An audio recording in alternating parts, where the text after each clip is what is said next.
Ye kano eye ensemu a ebeboa ma my Ghana afa ntuma pa edi efra. Na enana pay bebe se me no dwendwe na sem bi ho. Enu nti ene me mfa adwen. Enche kra na eye video bi ebeto mframam. Ya say post ni bi a one eye abrantie bi enya menteme ho ase bi na watwetuo video no mu no yehu ya no se watwetuo bi na se kasakasa ekoso na amanfo patapata me hunu ye no me yam hyeme na mo me fa ne se bia e asem tra bi e kire no na me komu na me bisamu se ba ne sen na me nyam nkyirase no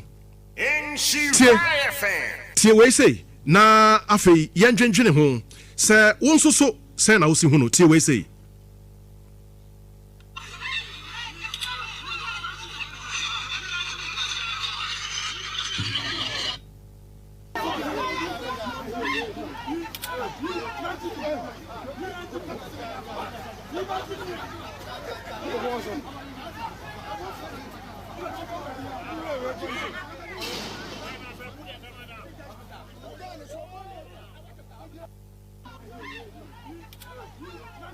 I was about Facebook and I had it. I had your Facebook, but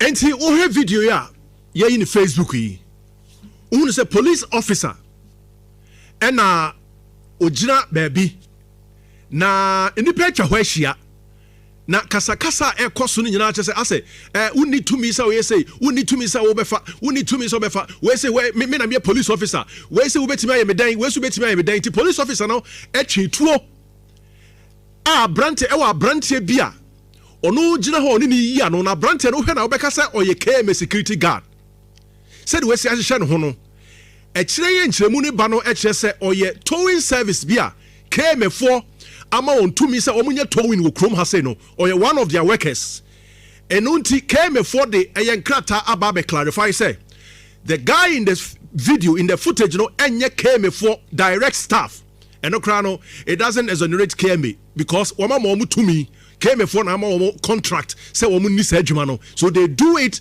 on behalf of KM. And it's whether say oye KM staff so onye KM staff and no asem de hia pa ne de ekoso no so obe he Facebook and the ekoso se sie ya say police officer no any abrante ni yi ano na ni pagina ho patapata na police officer no all of a sudden otwetuo wotie nkomo a ekoso na abrante no ya wahihya no ho a ono oye adwumayani edema towing service for no wotie asam a oka na kyese utie police officer na nessa branch ni di kan eka bibi se obetwe bibi and a police officer no eka se ubetimi atwe and onu di police officer no etwe ne de kane and a clock we man who say he is damn serious say bibi asia obetimi atutuo no and unti Jeff me for KM4 letter no ebeto so na fe ye hwe KM4 respond on metu dwa no ene e kire say it ebnada no 2 p.m.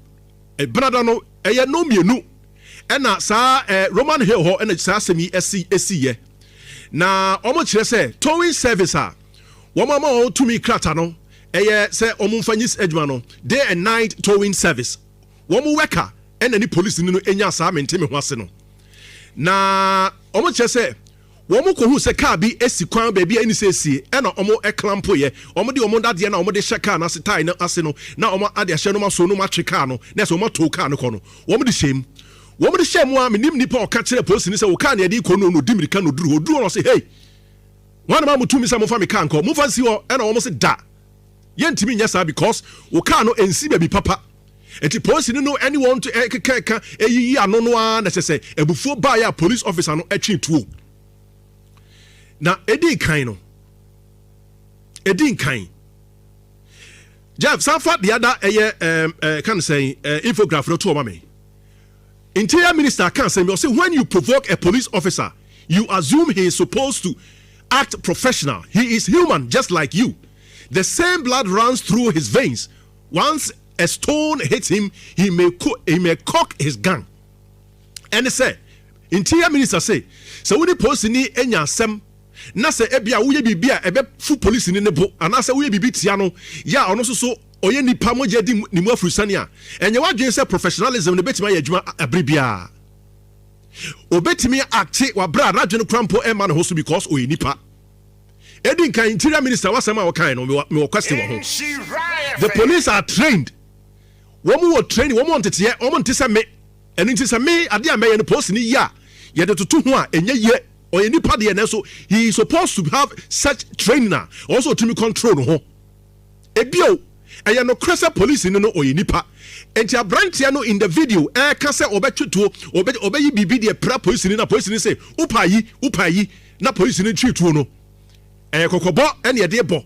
Se we etimamuni na se woni police ni nya asem a when you say the police has power to use his gun at any time, obetime diwewu at any time. Minimum force no mo kano, and bia na ho, yastic bia na ho, susu dia bia na ho, and it's yenhwe ehun yie.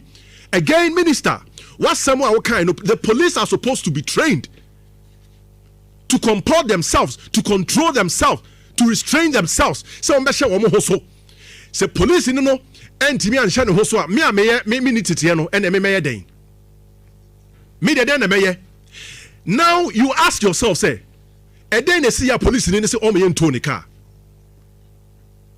eden na see ya so wo car ni si ba bia wo say sie na say police and I say towing service for your madjuma wo say wo makwan. Who are you as a police officer? I was so dim raso wo na wo say wo ye nsen na ho ema nipa hwe wo so. And to do can see baby any say see mukrampo muchichi bi and I know police for a D ye work about kikiri ebowura premise ha say we bechi one of our workers, our colleague workers adanya wa fa baby any say offer ye beka or say this will towing service car. So why am from so open tempted ebe ye during the time asuntina o tu sa na montimu fanche wo mo say da police for mo say da. You went on, Emani Chiasika, said towing service. What them ranu yajuma, wo de also from ran yajuma. And you wouldn't be a yano attitude as a police officer. Now you had ye. A radin for the currency, you mean Kabusia for ya, my draw the course who were doomed no police officer no, or come run because no tuition home. Because of opportunity to carry a gun. Me need to me say me kuta because me like me need to me to na me line say here. Then po me shoot to crampa e kwa dem be famu ansa na me ho atome no. But you as a police officer might need to me asha so you can pull the gun at any time. You are not above the law. Came for entry you know say o ma report to police in penny for bang. Woman so much the police officer normal report no e police in penifo. Ye be say asem we say monhwe man nkosi ase e mamonya na hwetwe sam ni bi because such a police officer send bufu at any time obetima ye bibia. Enu si yenhwe ne ye security is very important, but if we abuse it very dangerous. Madam I say Kofi akoko ha say Kofi Dawson e wa hasa so for so ha say ko aye ka no ensem a ebeboa ma my Ghana afa ntoma pa e de efra na ena na pay me be say me no dwendwe na asem bi ho enu nti ene me mfa adwen enche kra na eye video bi ebetom framam ya I say post ni bi a one eye abrantie bi enya menteme ho ase bi na watwetuo video no mu no yehu ya no se watwetuo bi na se kasakasa ekoso na amanfo patapata me hunu ye no me yam hyeme na emo me fa ne se bi a asem tra bi ekire no na me komu na me bisamu se ba ne sen na me nyam nkyirase no tie we say na afei yendwendwene ho se wonso so se na wosi hu no tie we say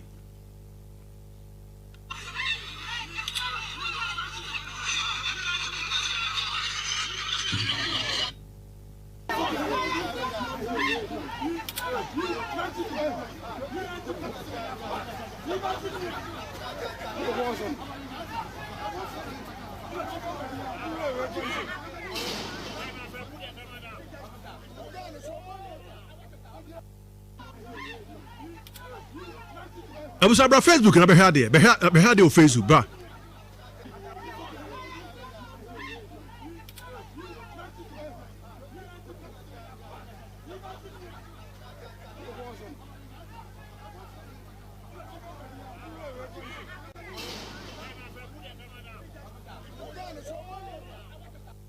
And see, all her video yeah in Facebook yi.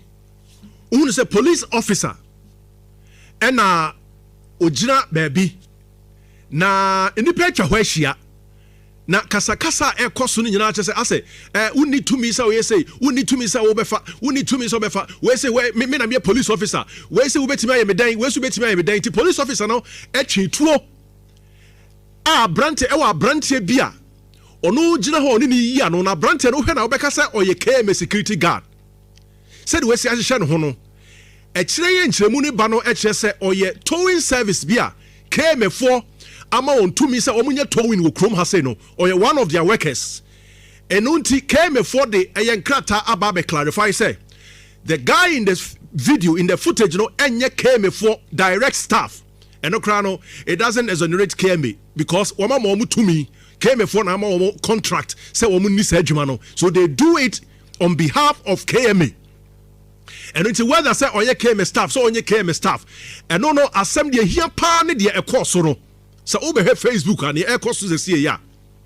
Say police officer no any abrante ni ya no na ni pagina ho pata. Na police officer no all of a sudden otwe tuo. Wotie nkomo a ekoso na. Abrante no ya wahihya no ho a ono oye adwumayani edema towing service for no. Wotie asam a oka. Na chese utie police officer na nessa branch any di kan eka bibi se obetwe bibi and a police officer no eka se ubetimi atwe and onu di police officer no etwe ne de kane and a clock we man who say he is damn serious se bibi asia obetimi atutuo no and Jeff me for KM for letter no ebeto so na fe ye hwe KM for respond on metu dwa no ene e kire se it ebnada no 2 p.m. brother no no mienu ena sa Roman Hill ho ena sa semi esi ye na omo kire se towing service a wo mama to me krata no se omo mfanyis adwuma no day and night towing service wo mo worker ena ni police ni no enya sa mente me ho ase no na omo kire se wo mo ko hu se car bi esi kwan ba bi ani se sie ena omo clampo ye omo de omo dade na omo de hye car na se tie na ase no na omo ade hye no ma so no ma twe car no na se omo to car no ko no omo de shem a menim nipa o ka kire police ni se wo car na e de ko no dimirika no duru oduru no se hey wan ma mutu mi se mo fa me car nko mo fa si ho ena omo se da ye ntimi nya sa because wo car no ensi ba bi papa eti police ni no anyone to ka eyi ano no a na se ebufuo ba ya police officer no etwe tuo na edin kan Jeff Sanford the other can say infograph no to mama Interior Minister can say when you provoke a police officer you assume he is supposed to act professional. He is human just like you. The same blood runs through his veins. Once a stone hits him, he may cock his gun.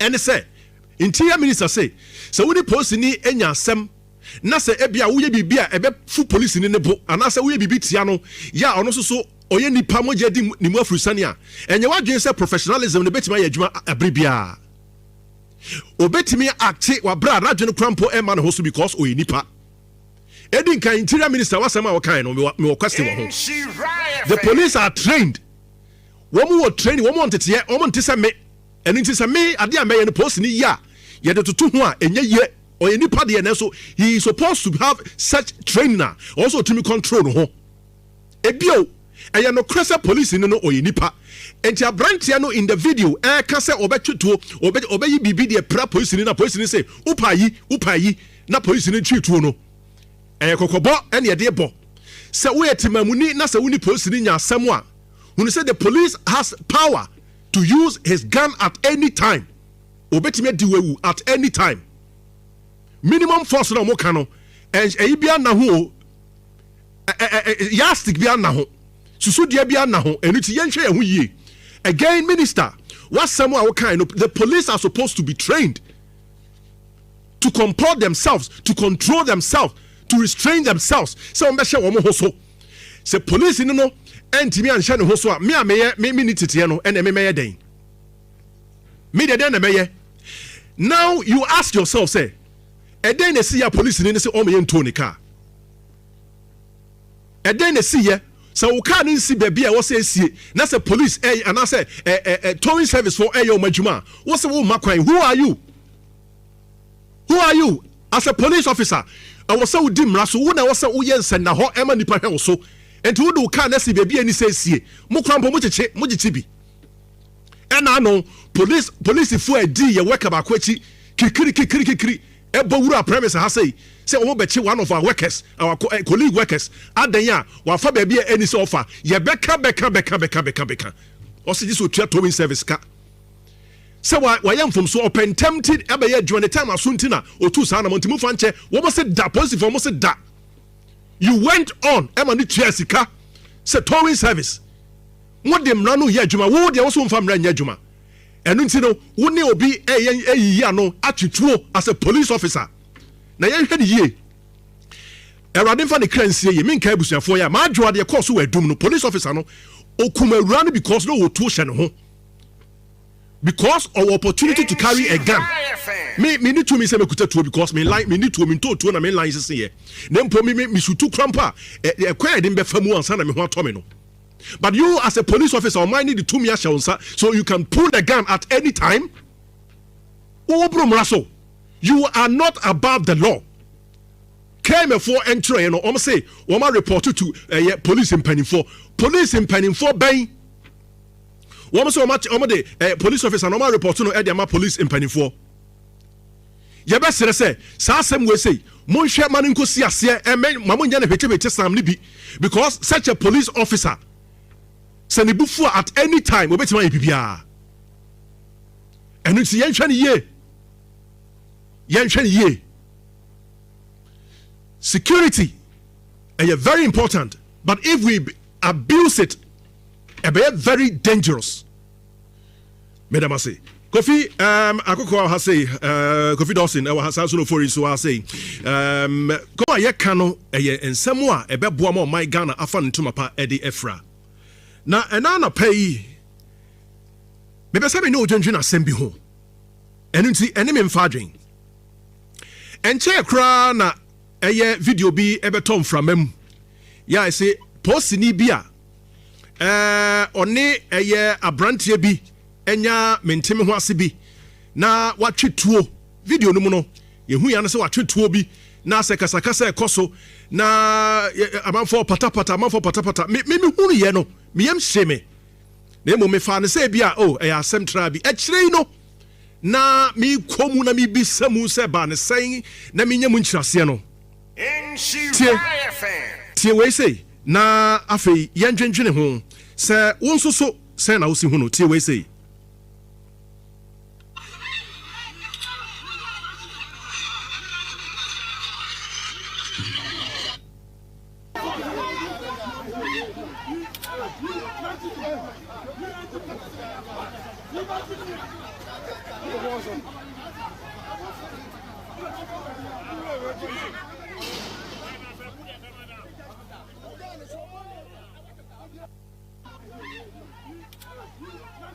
I was about Facebook and I had the Facebook, bra.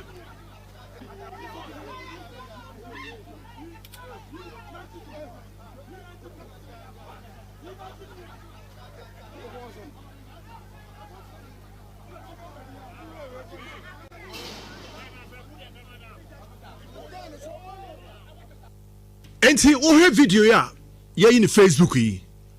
Who is a police officer and ojina baby na enipa twa ho ahia na kasakasa ekoso no nyina kyese ase uni to me say we say uni to me say wo befa uni to me say befa we say me na me police officer we say wo betima ye medan we so betima ye medan ti police officer no etwe tuo a brante e wa brante bia ono gina ho oni ni ya no na brante no hwe na obeka say oye KMA security guard said we si ahye no ho no e kire ye nkyeremu ne ba no e kire say oye towing service bia KMA for ama on tumi say omunye towing wo krom ha say no oye one of their workers enunti KMA for the eyenkrata aba be clarify say the guy in this video in the footage no enye KMA for direct staff eno kra no it doesn't exonerate KMA because wama mo tumi KMA for na ma contract say womu ni sa adwuma no so they do it on behalf of KMA and until whether say oye KMA staff so onye KMA staff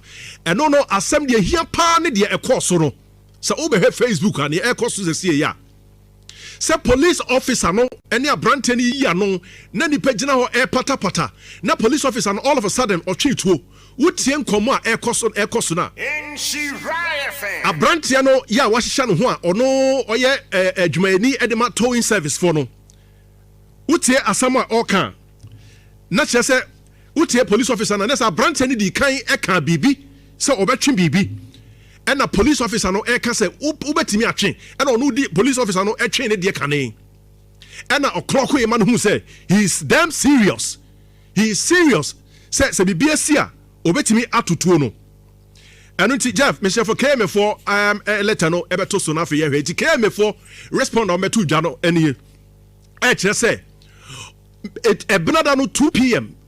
Brother no eye no mienu ena sa Roman Hill ho ena sa semi esi ye na omo kire say towing service a wo mama to me krata no eye say omo mfanyis adwuma no day and night towing service wo mo worker ena ni police ni no enya sa menteme ho ase no na omo kire say wo mo ko hu say car bi esi kwan ba bi ani say sie ena omo clampo ye omo de omo dade na omo de hye car na setai na ase no na omo ade hye no ma so no ma twe car no na so omo to car no ko no wo mo de shem a menim nipa o ka kire police ni say wo car na de ko no dimirika no duru oduru no say hey wan ma mutumi say mo fa me car nko mo fa si ho ena omo say da ye ntimi nya sa because wo car no ensi ba bi papa enti police ni no anyone to ka eyi ano no a na say ebufuo ba ya police officer no etwe tuo na edin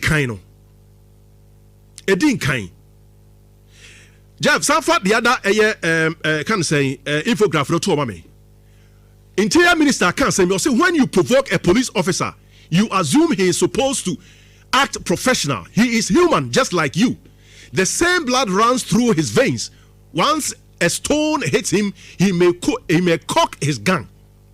And they say Interior Minister say so when the post ni enya sem na se ebia wo ye bibia ebe fu police ni nebo ana se wo ye bibi tia no ya ono so oye nipa moje di ni mu afurusane a enye wadwen se professionalism ne betima ya adwuma abribia obetimi acte wa bra radwen krampo e man ho so because oye nipa edin kan Interior Minister wasema wakan no me question wo ho the police are trained wo training wo ntete ye wo ntese me eni ntese me ade a me ye no post ni ya ye de tutu ho a enye ye or any party and so he is supposed to have such trainer also to me control ho ebio and no cressa police no or nipa and ya branch no in the video ka say obetwito obeyi bibi de pra police ni na police ni say upayi na police ni twituo no kokobo and ye de bo say we etimamuni na say woni police ni nya asem a who say the police has power to use his gun at any time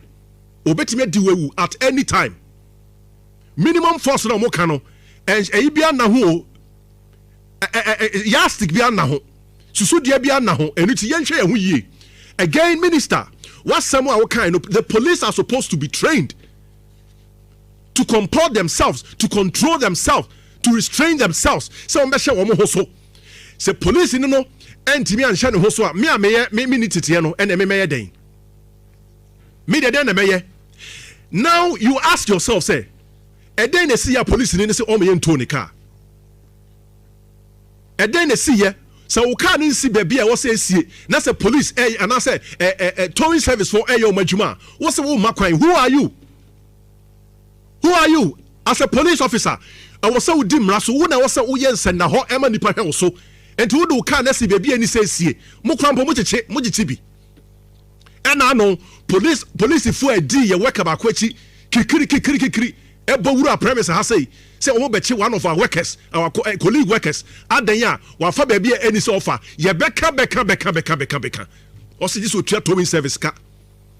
Say why yam from so open tempted ebe ye during the time asuntina o tu sa na montimu fanche wo mo say da positive mo say da. You went on ema ni tua sika say towing service. Mo dem na no ye adwuma wo de wo so mfa mra nya adwuma. Enu nti no wo ne obi eyi ano atwetwo as a police officer. Na ye hwede ye. Erade mfa ne kransie ye menka abusuafo ya ma adwo de course wo adum no police officer no okuma ewura no because no wo tuo hye ne ho. Because of opportunity to carry a gun. Me need to me say me kuta tuo because me need to me to na me line sese ye. Na mpo me shutu krampa e kwa de be famu ansa na me ho atome no. But you as a police officer or might need the 2 years so you can pull the gun at any time. You are not above the law. Came for entry and almost say Oma reported to police in penning for bang. Woman so much police officer and Oma reported to Edema police in penning for. Yabes say Sasem we say Mon Sherman in Kosia and Mamun Sam Libi because such a police officer. Sani bufu at any time obetima epibia enu nti yenhwani ye security is very important, but if we abuse it be very dangerous. Madam say Kofi akoko ha say Kofi Dawson e wa hasa so no for so ha say ko ye ka no ensem a ebeboa ma my Ghana afa ntuma pa e de efra. Na enana pay maybe say me no dwendwen asem bi ho enu nti ene me mfa adwen enche kra na eye video bi ebetom framam ya I say post ni bi a one eye abrantie bi enya menteme ho ase bi na watwetuo video no mu no ye hu ya no se watwetuo bi na se kasakasa ekoso na amanfo patapata me hu ye no me yam sheme na mo me fa ne se bia e asem tra bi e kire no na me komu na me bisamu se ba ne sen na me nyamu nkyirase no tie we say na afei yandwendwene ho se wonso so se na wo si hu no tie we say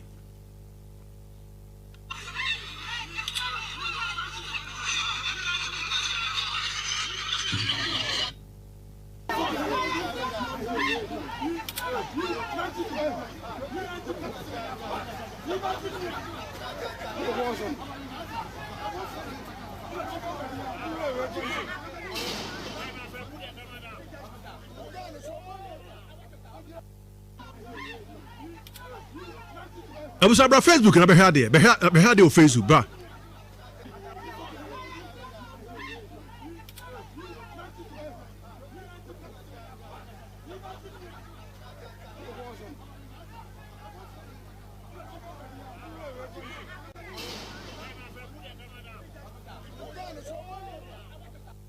And see, all video ya in Facebook.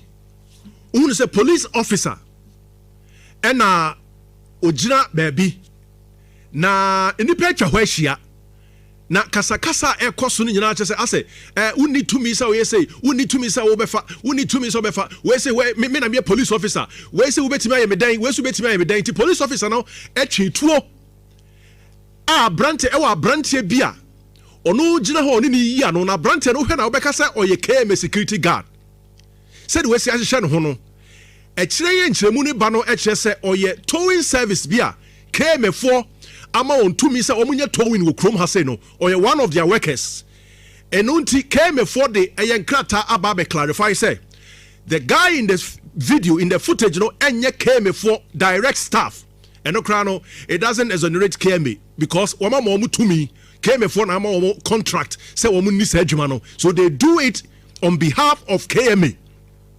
And it's whether say onye KM staff so onye KM staff and no asem de hia pa ne de ekoso no so obe he Facebook and e ekoso se sie ya say police officer no ene abrante ne yi ano na ni pagina ho e patapata na police officer no all of a sudden o twituo wotie nkomo a ekoso na Abrantia no ya wahyehyɛ no ho a ɔno ɔyɛ adwumayɛni edema towing service for no wotie asɛm a ɔka na kyerɛ sɛ wotie police officer na nesa abrantia no di kan ɛka biribi sɛ ɔbɛtwe biribi ɛna police officer no ɛka sɛ wobɛtumi atwe ɛna ɔno di police officer no ɛtwe ne deɛ kane ɛna ɔklɔko yɛ ma no hu sɛ he is damn serious sɛ biribi asi a obetimi atutuo no ɛno nti Jeff mehyɛ for KM4 letter no ɛbɛto so na afei yɛhwɛ nti KM4 respond on meto dwa no ɛne ɛkyerɛ sɛ ɛbenada no 2 p.m.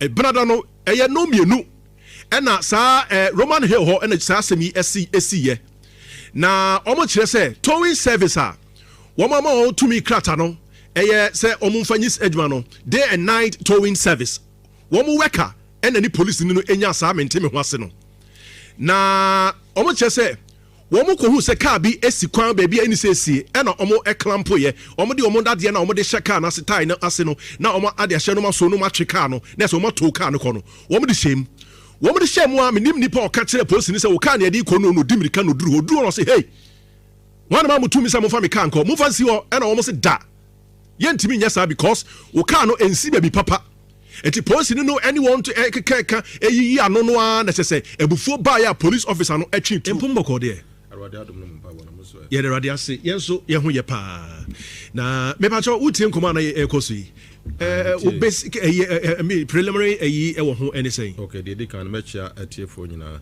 mechia mo amwa ha nyina so na machia otumfo say tutu okay de meka ne say Ghana mremo no wo hwe ye constitution ya e mra kese no a if I be I think section article 243. Okay.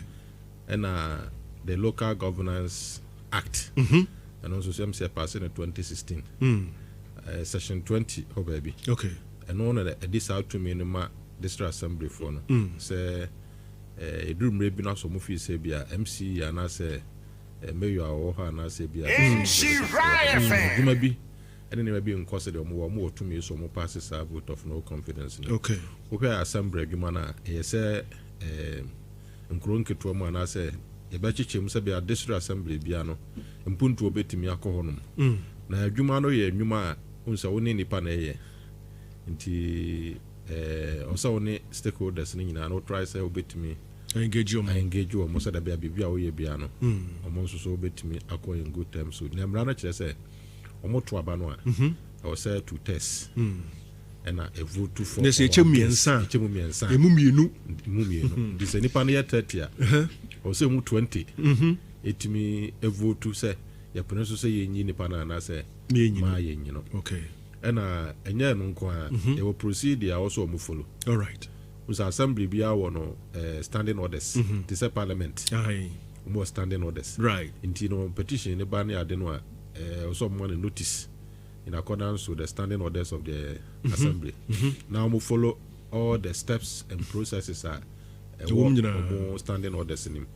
Say omo comply with all these even if they do the vote, we bet injunction. That's right. That's right. Which will not have effect. But say omo to abano say the kind say tefra say. So omo anya to test no. Not just a vote Uncle Baby. This any part that no munya nanti kura emfa mami munya nya dia na e was president no as a MC no kwa bia so but obetimi asa aba no ani din bio oh okay but only say we some come bi koso not just say aboto yemba ka we ni nyina no ye den eba this say ye be yin so ye nyino de nyina numbers no so okay numbers no mbeto aba no okay. This assembly so no 1/3 are appointed by the president yeah inti say about to say mutimi nya 1/2 no dia na che say enema no mo ka no emu ye serious ankasa because ono ankasa the party ya NDC ya 1/3 no mo so beat me vote to dia na che say is a wasem the mood okay well ebusa besa Samalado O2 Esquire private legal practitioner papa yi wabini wo mremu pa e ba no se eye sikasem ntoto enso so a eno so ntimi nso no mukra eno chana papa e ma wakwa babiem na eno budget media budget hearing en koso yi medical the amount say who say because the minority describing is a uninspiring and empty.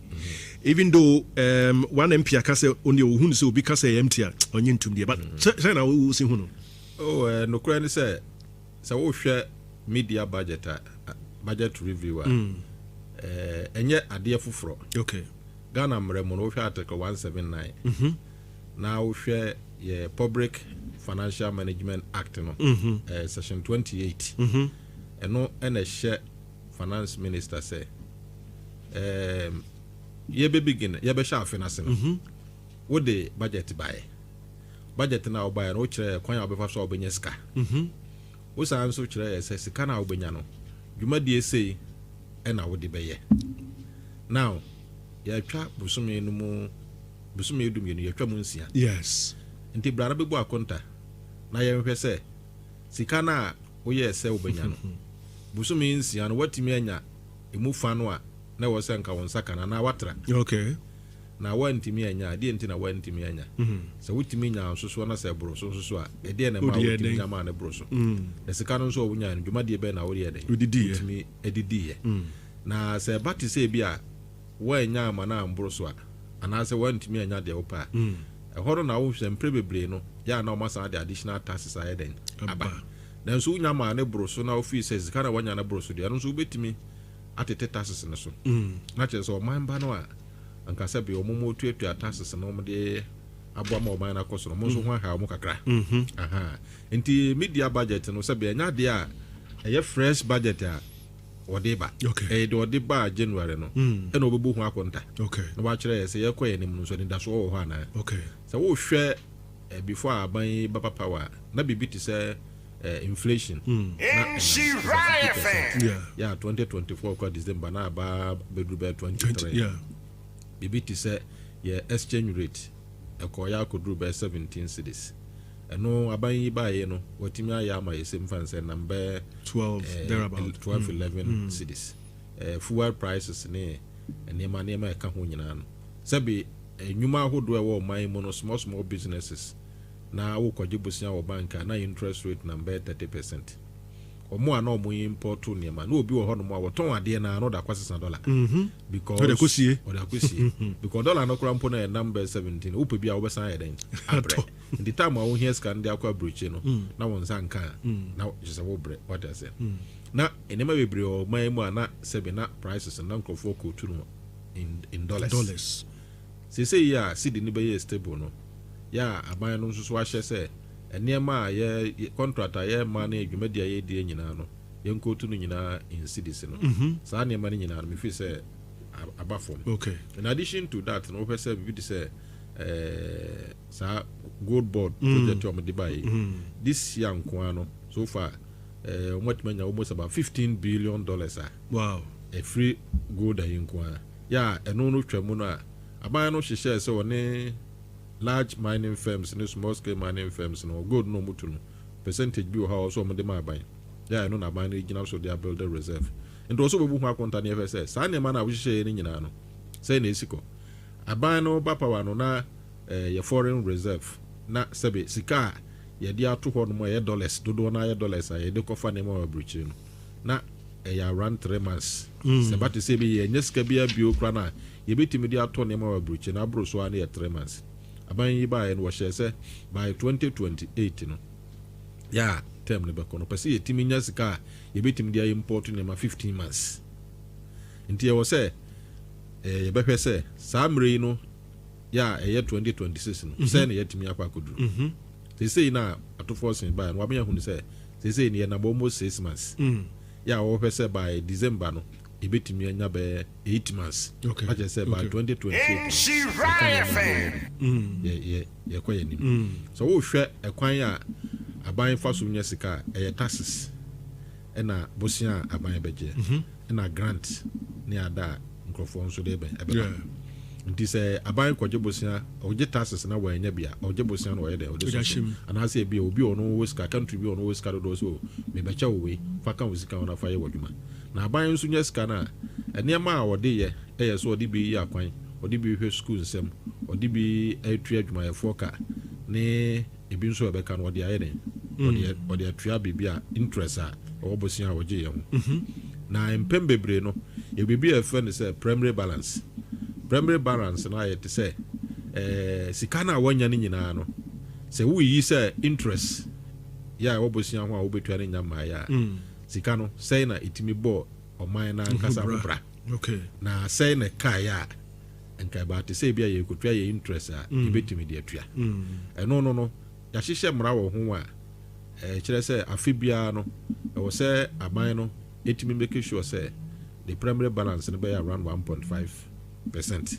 Na kyerɛ sɛ sika a yɛnyaeɛ no yɛtumi ɛde bɔ yɛ ho bra kakra bɛtumi aka a yɛbɛtumi de atua interest a yɛkɔkɔtua the whole year no this year na aban no sɛte sɛ nka wobɛnya 1.5 no barasa June yi no wɔnya 2.2 na kyerɛ sɛ ɛhɔ no ɛno no na minority no asɛm wɔka ne sɛ projects bebree wɔ hɔ no ma na wɔ sɛ aban yɛ a wɔanyɛ sɛ government spende ne sika no da hɔ ɛno nti na sika no bi wɔnya saa primary balance nanso so wohwɛ mu a yɛ nyinaa hunu sɛ aban no de project akɛseɛ bebree yɛsi n'ani so yɛ a wɔyɛ sɛsi America sɛ yi no about 87 major road project a ɛyɛ under big push na aban no ɛyɛ yɛ sika a wɔtwa ɛde ato saa nneɛma no ho no ɛnyɛ sika ketewa koraa Accra Kumasi road nkwa no about 1.7 billion aban atwa de ato ho no so de express road about 176 kilometers yeah as at now no about half or more than 100 kilometers there military for no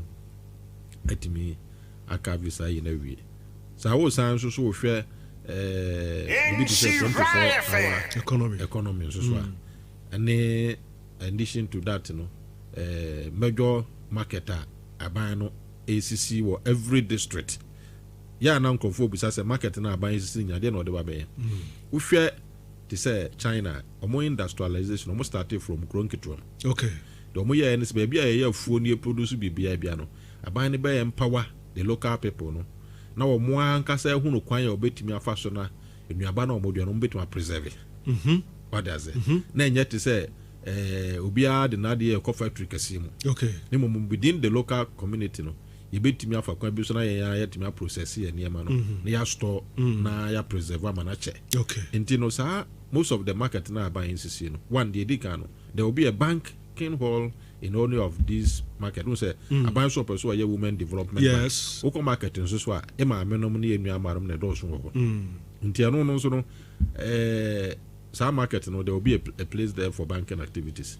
In addition to that no you benya storage facilities cold rooms ne ene ma kekeka ho ya sebi obi a wo bibi a office wo de to fie be se no obetimi akọ ho no akotu eska kakra na wo de sa wo ne ma na gu ho no mo na sebi anka ense okay na yeso de akọ fridge mu ho ni nyina no ye ne ma aban no ehihye ho no mo a ebetimi nso so ayeden aboa se wo hwa normally nka media review no ministers ni bebre no mo kwa omusu zika na wode ma no parliament ma na yeden anso the parliament ma ye binka ho then so we had this particular media review na aban no minister ne call parliament wa museska fufuro bia na chises kana ye de ma na dada no ano wo se wa manage in such a way say bebre san wo ho no mo a busumi no mo na sense aka nsa na afene beso no ebetimi asan aba o man no ho bra ni mo monokra no wasan so de adwuma fufuro ba beka ho ya nke skana edima na first wa musa fufuro no de edima no no sign de akwa adwuma fufuro ya wo hwe bibi ti say disaster here see wa kra ya flood by about 500 to 550 million what me year free skana edima ni mu no esan de akwa ye san ni mo kwa de drainage systems be on about 550 million wasan so nya 400 million or the acquire deposit for the women's development.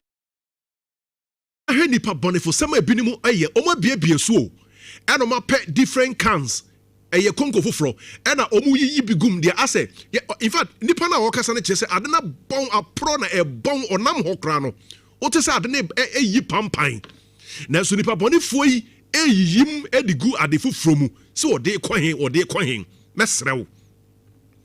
mesrew pa se wo to bibi sa ya hweye ebi kura mi kan on fangu konkom ensan ensili nempo ode begu bi fufrum etu de bra Facebook na be hedi papa ne fo sema ebinemu eye bra be hade for every packaging is unknown. Ghana for an area na missing and take a crowd. Namikopie, mu ewo, juru, a belimpe, a large, railways stretching us so. Hey!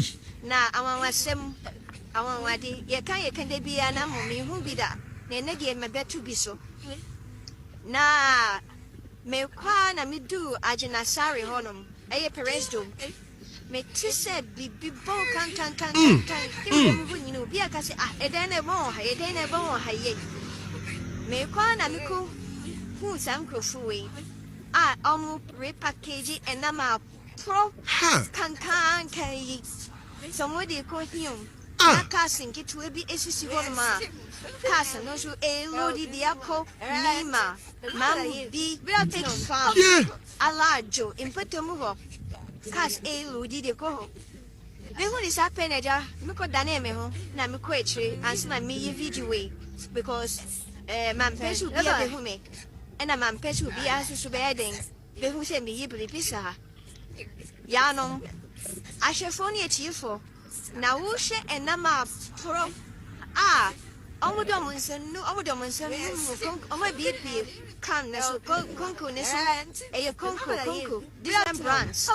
Now, Omobiaswa, now, oh my yinia, a crano, no marry package, and the apron, only a good thing. And on your side, you way.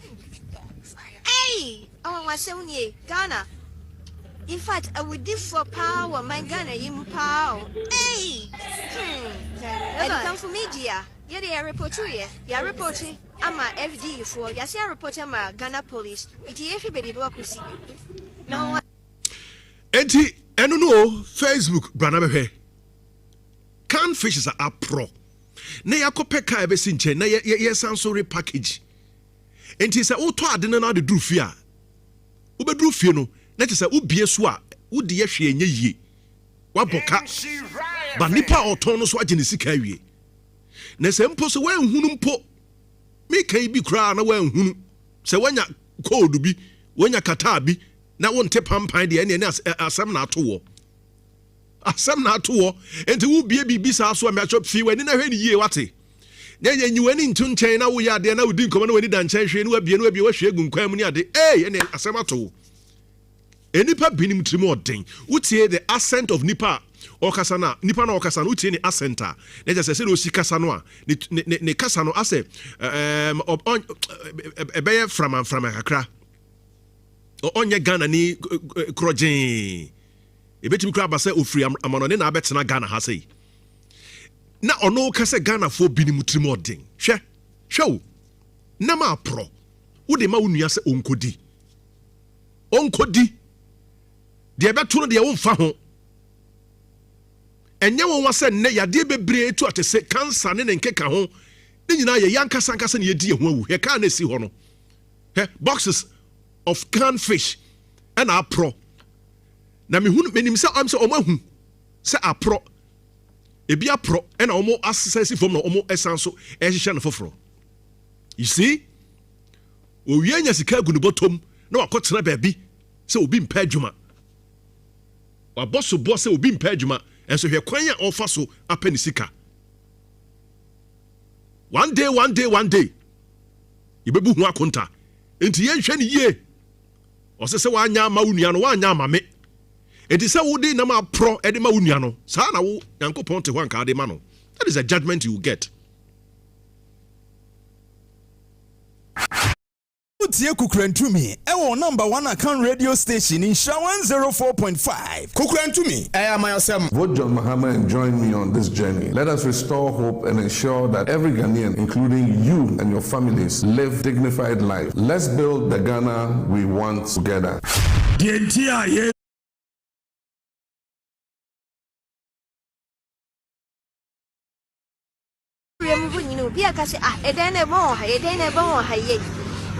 Me kwa na miku hu sam krofu we omu repackage and na ma pro kan yi somebody call him na casting it will be SC one ma castle no so a lodi diaco Nima Mamma be built farm a large in Patomuvo cars ludi de go. Me who is happen eja me ko dane me ho na me ko etire anse na me ye video way because man pesu bia be hu me and man pesu bia so be den be hu se me ye bripisa ya no ahwefo ne echifo na wo hwe enama pro omodomonsen omo bi ekosu say wudi sami ye pesika ye nyine bibia ho say ye pesika ye botom ko adwene ne wo esi botom nko a ye nyine ekire nsunsanso nti nyewa wa say obi bekwa akopɛ hye ba bi say o to gold or ye galamsey na what say ejapade Jeff the first video na odi this Sunday no ye hwe no so kakra ye hwe the first video no so na hwe we so bra Facebook be here.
Una wajuma mibusa mesa kache last minister honorable Emmanuel Makofi a critical issue galamsey na akoso afano southeast no ahaya na me free ahaya me constituency se maame man kan nye obi antimi nka MP for afano southeast Yakubu Muhammad woni DC ayaba nesen galamsey na mode koso e constituency me kache mo na se yen me so obi anka ne ekumkwa mu obi anka me nkwa meka President John Mahama His Excellency udisi na wa appoint na ayaba nurse no wa no galamsey no ne Yakubu eye galamsey sisi me no kasa ye constituency ya abeswa forest me no kasa currently proportion omusem omu ye adwuma gidigidi okọ adu kroma adwuma akoso betenko adwuma akoso first time afano southeast ye to abama ndc now so MP for afano south Yakubu Muhammad and your constituency na the galamsey site MP no etimi ko che China ni no oye round some one fasia ma mi nya one fasia otimeti machine no o demand 1.2 billion 1.3 billion Yakubu ya ne to abama Yakubu na obe constituency Mr President Mahama say ene ya order naimos no omumla beso forest omuhyem NDC woman organizer hanabisu udi no mu use say wona oye adwuma no NDC woman organizer hanabisu udi no mu use wa beso forest say wona wadwuma mibusa mesa kache last minister honorable Emmanuel Makofi bua say abeso forest omudi okoka omo se abi omo ye reclamation animuanu mi amo order naimos ye constituency way MP Yakubu first time I had to Obama 1.5 year and then when you say pam in Shiraya fan galamsey ya so ya see ya itu say say timamfo no ene my anye kwa but get it but don't say human beings are inspected to do what they are expected to do. Human beings are they are inspected to do what they are expected to do. And it's a why inspecting one. Or no, the Ujani Pemanua, or bed your poo. So what I say. Okay. Not when you are dealing with a group. What I say, not when you are dealing with a group. And as a whole community. It cannot be easy. But if they don't support you, okay? Galamsey, for example. Me say, what person call Galamsey site here. Nupinfa wontumi fa phone call wontumi fa moto nko de moto bɛkɔ koraa no a ebia obi hu kwakɔ spy akɔhwɛ sɛ adwuma bi kɔ asɛ wopɛ sɛ wokɔkɔyɛ adwumadie biaa ɛbɛdi mu biaa no a gye sɛ ɔde kaa kɔ sɛ kaa no a ɛkorɔ no kaa no community no wowura kaa no wowura kuro no a na obiaa ahuru sɛ wɔkɔ aba kuro no baabi wɔ no koraa mpo no a yɛtumi hwɛ da abi ankaa bi anaasɛ amango bi ase na obi de abi a kwadu bi abɛsi hɔ anaasɛ bi a ɔtɔn mo bi kuro bi ani hɔ no ɔbɛtena hɔ no obi na aheda abɔdɔ paa sɛ ɔmɛtena hɔ na bibi twam a obi twam ayɛ na aka so mampɔnfoɔ si nkite ɛsi gyina sɛ yɛmpɛ galamsey du aseɛ galamsey atumi akɔ mampɔn ntumi nkɔ hɔ mampɔn asad now ɔfe nso I know sɛ ɔfe nso there was a similar caveat ɔfe nso na ka sɛ sika baabi sɛ na ɔfe nso ɛnso ɛnɛ ɔfe nso baabi ani hɔ no afia asase baabi ani hɔ yɛtu galamsey hɔ because ɔhene no ɛne ɔmanfoɔ agye atom sɛ yɛma kwan mampɔn saa na dasebere ɛyɛ dɛ ɛsi gyinaeɛ ɔmanfoɔ taa n'akyi agyina na kyɛ sɛ ahemfo no wɔ tumi sɛ ɔmu si kwan na kuro bɛ asase bɛ ti akɔ asase bɛ n'ani wura. There is no ownerless land in this country. Asase bia wura ukɔ kuro bia mu a obi anim asase bia da hɔ no ni wura it dey na den say a best keep good to sound for because ignorance of the law is an excuse. So that's it. The government must have the political will to say come what may. We never bought a man for no. I may suffer temporary setback today. But it be something I very new to the good of the people. Okay. About an idea. Okay. Man for so see I say we am what ye All right, so Insurance 4.5, Abiu Deladem Edikai Wahase, Head of Corporate Affairs, Ghana Heavy Equipment Limited, Joso Constituency Treasurer for the NDC, Wahase, Mr. Paul Yando, also NPP Ashanti Regional Communications Director for the NPP Ashanti Region. No, and so Ebedin Komo, and the trains on also Abekansa, Nafe, Minister Omo, Atoton. But I'm on a pace, Amantin and Kasa Community Bank Limited, Ton Safro, say, Bano accounts almost save and secure your money account, or say, Obadachi account, Christmas account, Salah account, fixed deposit or salary accounts, current account, savings account, Susu account. One more loans, Bossian, Modema, and Crancrenomne, a Kuonomni ade, funeral loans or microfinance loans, agri loans, salary loans, business loans, Susu loans, transport loans in Modema. Say interested, that's when they say column. You say. Policy rate number formality. They say they're interested that emboss abusian sono at the form power. They know boko charges bia ni bia ye de ebe hintao. Chanen so omo other service be Western Union, Unity Link Transfer, Apex ni nyana no omo branches be break kejetia ehwa edwira amanten atebubu yeji kwame dan so eno ntino bomoden and Kajaji nso omo branch ho bomoden se oni amanten Kase Community Bank ebedin komo na modidwa what I say bibia be kama betwa from 0501 290952 0501 290952 amanten Kase Community Bank also your genuine partner serving your interest onga promo no Meka will say Igusu Ekoso Onga promo no 20 Onga powder promo sachet and 20 Onga shrimp tablet promo wrappers and I say Ode Opa kanina boom na 20 unya we hakra 20 na say waka bomu na fe or say Oko Redemption Center ho na fe was scratch your card no na wa dial star 713 star 27 hash na instantly a chedie bebre or say over 4 million worth of cash and prizes. And I'll bet me cash prizes up to 200,000. Smart TVs, deep freezers, washing machines, kitchen appliances, baby. And I'll bet me enya as a chedie. Yeah, a raffle, a consultation and so. Promo Nuguswa 15th of August. And I baby. I'll say, I then I want to hold train. What train day? Food and Drugs Authority, Adjatum say, a koye keke. A koye papa. Well, tell them good morning. Good morning, Nana. Impom to say, Good. Adumna ne krekra yen. Yetin kwami de. Untimi complaining. Peja we India kram peja mka krebi ha. That's right. That's right. Untimi complaining. You can complain. Yeah, of course. Yes. Mami chia na membo abaso ni ejuma pa o de boa Ghana mine. Great. Asante mine. You want crying so the eba you follow pa. Oh, okay. That's we ejuma den. Good. De boa Ghana mine pa. And I say you are the perfect replacement of right. Yes, that's Ponya mbayo. Ponya mbayo baba. O say enra. Enra no free ho bae. The enra numre no. Me friend nyina no nam council. Nti e bia no abre. Na minim se na onam hu nka me ne ko e. O say ho. Eti me so obeba. O man ko akada da obeba. So yenhwe ejuso to say. Ajusi Boko. We are sure. Nana, I just Boko muni away. Mame enchia mia misi you. Okay. Honorable Mutalip Awa for Ghana Heavy Equipment Limited. So okay. What are you doing that? Matidino, what do you do? Okay.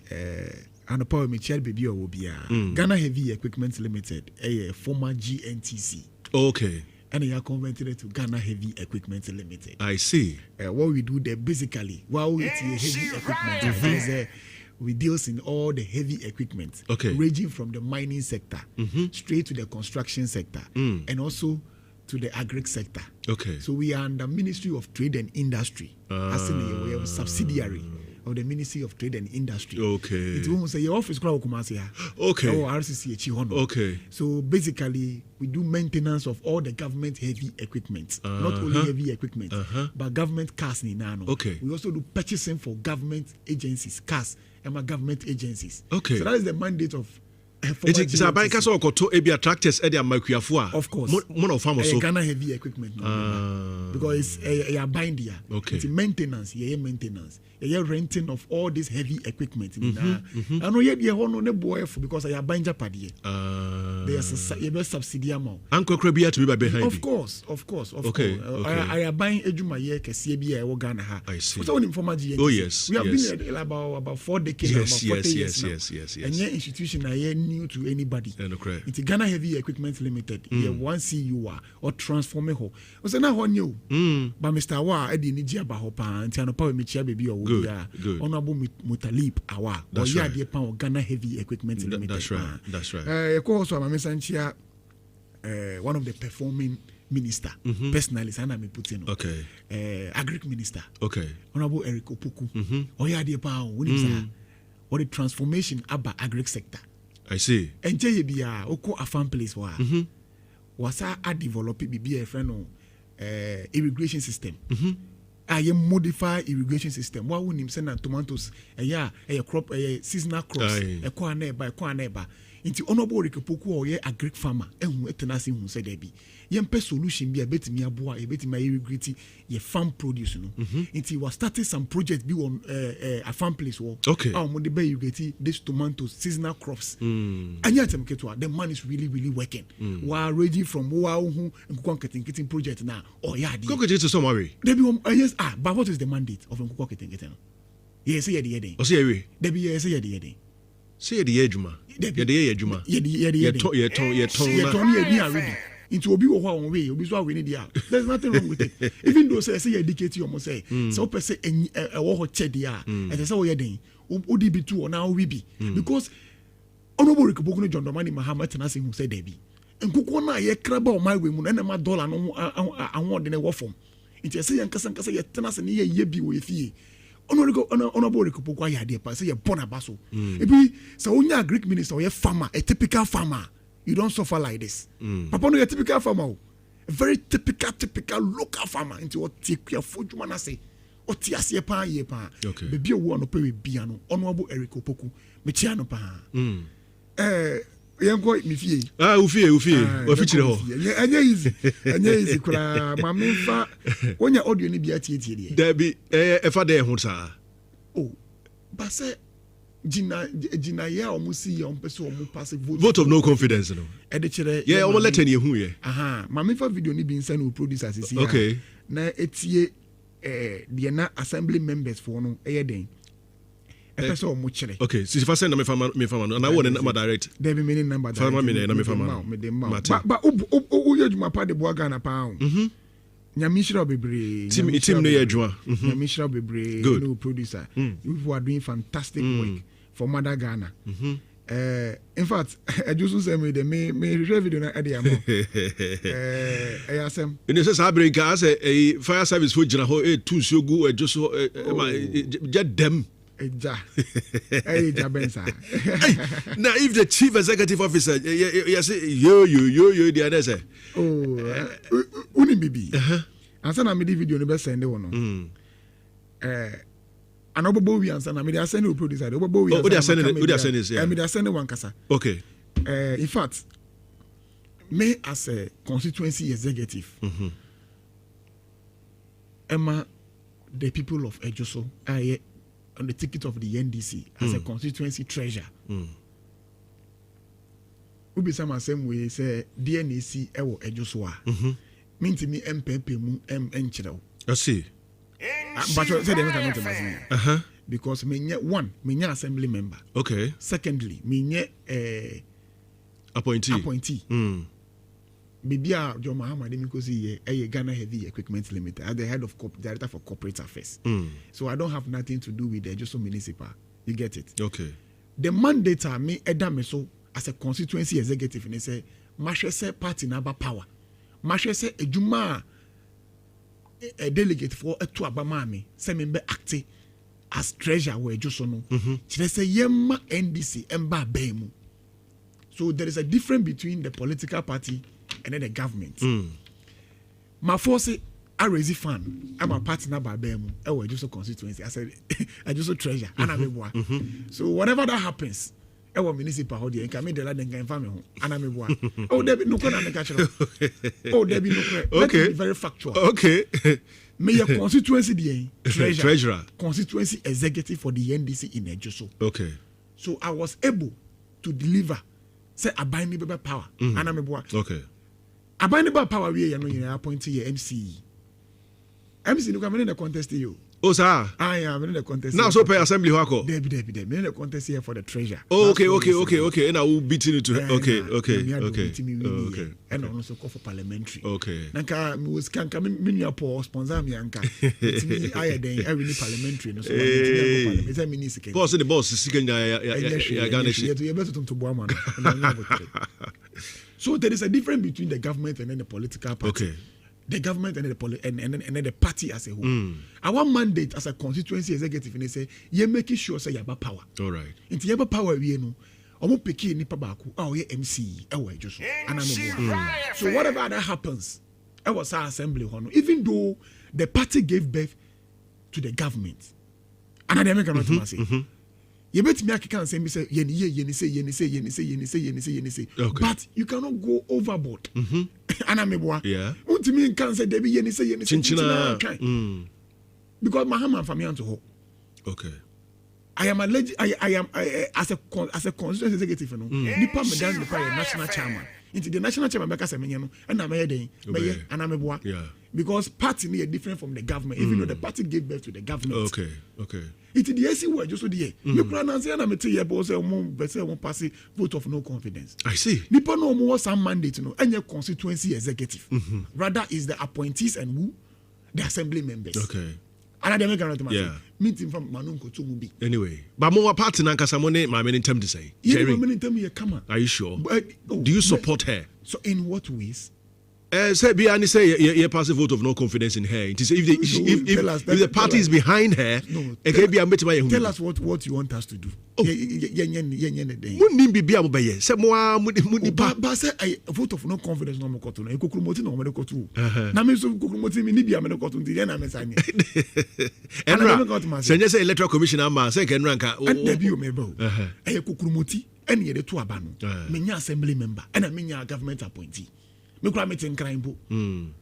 Every weekend be am back constituency because NJ be am person me for constituency communication officer. Okay. So most of the time be am more constituency. I don't even work at the assembly. Me nya admin coordinator. Nada me nya government appointee. But on complaining enchire mo party no. On complaining chire ye nka say be assembly ni ye as a constituency executive me who say one complaining chire ye. I see. Yes, nka asem we see nka be ka kire say oh me executive yi we na ekoso na nka be support it. Tell them. Oh, there be no correct. My I nobody is against anybody.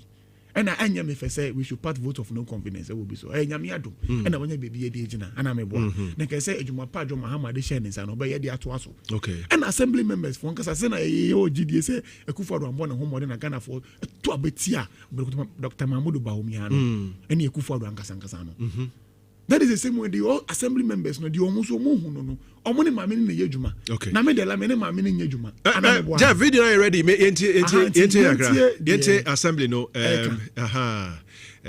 me send unti no Jeff enti the assembly no e kan kakra ti Facebook na be ne ekoso assembly no just so municipal assembly members no omo ensemo omo edit to ja omo press conference omo ye say towards the passing of vote of no confidence in the municipal chief executive Jerry na Asante no enti kakra ti Jeff eba na Facebook ye dia to na ye yenko enti Entini ya baya assembly sisi yemu no they want to say yes yes ye person ya pass vote of no confidence because susuya na say subanya maame na da di nyina kire say ya maame no ontimi nya adwuma na omanpanyi di ma no kwasem nie maame ba assembly afimu nie na so maame kuta suban bi say de all kano wan ka bi amoa na oni otunkwanta ya pai eni nam so sama mami ba ya fintem no jumaye pompanyimfo mo de da department anu wa ha enipa be nsia wa transfer o nyina odi nsia no to nten a emu be mienu miensan so e wo hono a o nye departmental heads o mo so ya transfer o mo na dia rehu o mu kra ne se imprempren a ye kasa yi ye coordinating director ne ye adwuma sabre ya ene ne nansan ya ma me na san ye ama ono so transfer letter ba onya busumi sia 6 months ye ni ma me sia ya ma me no to nanum to se no kre e yo no ana e ye papa ne transfer ho adwuma na no de o cha ase kra no ba busumi mienu nie na no kwasem ne se ejuso adwuma wa ha na sa fine brains we nyina ma me ne mo mako in fact onye ayo oguso a wo ye enti ya ye nya kra ne se ye finance officer ma me pese o san pamu ni free ha na the try nsuru mo kra ne se eye a whole divisional police commander mami ye ne ho adwuma se ye mpamu ni free ha and the busuafo the assembly members ye tena na nye yi e wo se sorry ne ye ka bi bitro mampanyi se mami na odi ne ba zo na ye adwuma no ontimi nye enti on se san mai no fa ni babu from ra assembly concept e di adwuma no mami no onti ase ye ti se ya yi na ya ba bedru a vote of no confidence yi emrande fa baby say ye sebre na e wo say mama me na kwanya na ono susu hia yen no woka kwadu a de bono no ono so di no chire mu ba ye friend hearing ye man hearing last week ye ma sa opportunity no ye hia ye maame ni nyina ne say onti assembly concept na say local government act no onti ase say onti ase say ono na ye da no ni na ya se ne say onye bibi na waka test subordinate say onye ne nipa ne nye ye ne ye de sobo ebo no da no ni no and we trepepe say adwuma na ye de ma no onti ase enu ti na ama ne ntimi nye no nti abusuafo ye ba no pay ya ya de sredie nyina ne say ye ka kire mampanyini His Excellency John Dramani Mahama say enedai Josu Municipal Assembly members here say Maame Jerry Asante ye no to nkwanta ya pai enti eno no Maame Jerry Asante Josu Municipal Chief Executive almost home in the to nkwanta omapai but the vote of no confidence no enya maso enti no say omo ne to nkwanta omapai ne de no dela dem wa wetie bi wasumo yeah amanfo ne no mu ye djuma e wo municipal ho na omode omanu die reasons basis are omwede so mutu no and this is I think 2 days today na metesa in same way mpo say there's going to be vote of no confidence ma minimum on ka hwenchire executive no as a body What is it? On can't venture party. On can't venture because the party cannot come and be asking you say yes. And I'm a boy. Yet baby say una wa some of catch say nti nana who say in a class MC worker Debbie. But the Bemo was to say on country. On country, I don't know as a constituency treasure. Mean say class wa catch say when any way na ekoso. What you say? So unim say wo hawa. Bro ni kasa. And then the assembly members know who now. Most of them are MPP people. Yes. I just said strong of the MPP. And then we have about some of the government appointees. So when you NDC form, so can be. And I'm a boy. And see, personally, no. On the country, say problem nini. Na yeso ya know the atom. Then come catch the oh, why not? Because I would have thought, say, and I'm saying a stronghold of the MPP in Be now assembly members, no, MPP, no, they are from the opposition side. They be almost and they be a gag, mameno, and I say,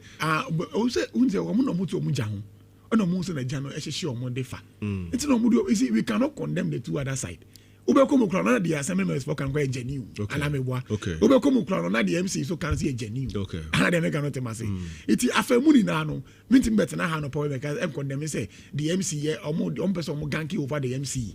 And as MC super say or the omo code omo de boni ni na ye no kore. You get it. So although how am I the office is open 247. You get it. The office is open 247. Simply means unim yenti me ko embe advice MC say yes debi so we are ready so person oba na ye ma advice dia we are always the door is always open for an advice nana the door is always open for advice you get it it you just so there me who just you cool hwe ni wa ekoso wa just so there be you cool na is nothing is happening there just so be you cool kama and opa we ya pass mama me kwa o me kwa dey asem na person opa mama me kwa I get me me a menye juma assembly me a menye government appointee me na enya juma bi nanka obi sam ya semfa Ghana Heavy Equipment Limited one I am ready to deliver but they say they want say bibi koso I feel na me hu ka topic na dey say na blanka me hu say dey koso plan enti no mo betu hana mo ye o say betu hana mo o de body e betu hana mo amano ya ho ne kakra bi e betimi ade abo bi ya no we also help what you say because vote of no confidence enemy go say kese o a very enemy go say kese yes you get it enemy go say kese pa you can say be vote of no confidence your political career now have reigned anameboa na be adebe so ni aka say you passive vote of no confidence or John Dramani Mahama mu yeah do you know what the implications but some betime ehuri asim even though o ma be catch come betime asim because I am a party betime ehuri asim yes a party yeah I betime ehuri asim so be catch the wo koso the na Debbie you be sorry na ko ehuri asim ana only reasons you don't have the basis o betime sorry ko ehuri asim ana Debbie come and tell my maintenance on table so and I make catch say on be catch say this is the issue coming up. What you say? We are there to help. They make another matter. We want the NDC to look attractive in Ejuso. Hey, Ejuma ya boy, Ejuma kese ni abo Ejuso. You know how Ejuso is, Anameboa. You know how the big wins are coming from Ejuso in the MPP. Ajimabudu muni na Ejuso na mufri Anameboa. John Kuma muni na Ejuso na mufri of blessed memory. Anameboa. Sure. Ejuso is like a typical MPP. Anameboa. Yes. I feel na kakra sisa because of Ejuma Dinya, the current executive and the past executive. I hear where Josunti. Josu is looking so attractive for the NDC. Even we if anything, John Kuma of blessed memory. Nyame fa ne crazy. Bibi o bi nyame fa ne crazy. Ni all police station bibi o firi ankasa dona so on me hoba. Tete ne etimi to about when this 16. And then I can say, you two about 2024 and say yeah. John Dramani Mahama warned massively. I will be John Kuma kasa ni kuro mo firi. Jerina Santi as a parliamentary candidate won massively. And I'm a Juma Dia constituency executive here and a branch executive. Yeah, were just so. In fact, Oba Jusua, the NDC branch executive, after the is a walk up. And you say we took the election as a walk up. Yempese be JJ be bia manako. So we worked so hard for the party to come to power in Ejuso. Now vote every year they vote increase Ejuso. Every year they increase. Nini na na ye dwumaden branch executive for ye we so straight from Bonre sa the besenko e friend saying achiase sa besenko Fumuswa sa ko kwaso all the enclave of Ejoso dwumaden ya anajo ni nam tiniebu ni nam krase and make sure say the NDC will look so attractive Ejoso. It is as same way the vote of no confidence. It will have a bigger implication on us as a political party in Ejoso. So, media advice the only advice I'll give to the lady is that one, I'll make sure say only the assembly members, because only assembly members for the bedroom and send all the aba. You get it? You see, I know NDC anyone to me bedroom be more. And they make another matter. You know to me bedroom. So the assembly body are able to because you will be more politically. They are very experienced. They have been in the constituency for a very long time. Yeah. So they know assembly juma, assembly juma na say. What I say? Yeah. Nyansa eni baku for trim. Baby. What I say? Sure. Nyansa eni baku for trim. Until here advice biya, you can come. The door is open. There are many executives who are just say. Very like because they have been with the assembly. They have been with the former MCs. They know how assembly work is being done. Almost say she's inexperienced. Meaning say no. Okay. Because I don't work at the assembly day. All right. Maybe the topic where the mommy where pass me. Sorry free hano. I for be free say me cassette here MC and I say me cassette here assembly What you say? And they make another matter. So personally me to me and conclude say MC no em born home and I say assembly the assembly so no can so Ajobreu, yes, Romo. Ajobreu, where Ejoso. There is something going on called the resetting agenda. We are resetting the whole Ghana. You get it? Yeah, resetting on my winning now. Because we know what the MPP have caused in this country. It's Ejoso the Ajobreu, yes, Romo. Assembly for Musomunyabo Trema, MC, Munyabo Tremano. Why? Munyabo Tremano. But a bear was MC into me, Emma. Party no ho may complain say they will Kenya. Na obi abet me a conclude. Me say I nye boss le mukana meti I can you. Me say me a constituency executive. What you say? I am working in Accra. But every weekend your branch election yeah. Every day there me was here. Every day there me was here. And no friend is I'm in crying quite sober. Like I'm who Poliando and I'm in the fans are almost. It was a trap Poliando of the MPPT. What you say? Yeah. Every weekend be am Kumase. Head of corporate affairs, they say crying and I'm a boy. Yes. I want to meet Mejuma. Sir. And see weekends be me ba as a constituency treasurer, as an incoming communication officer.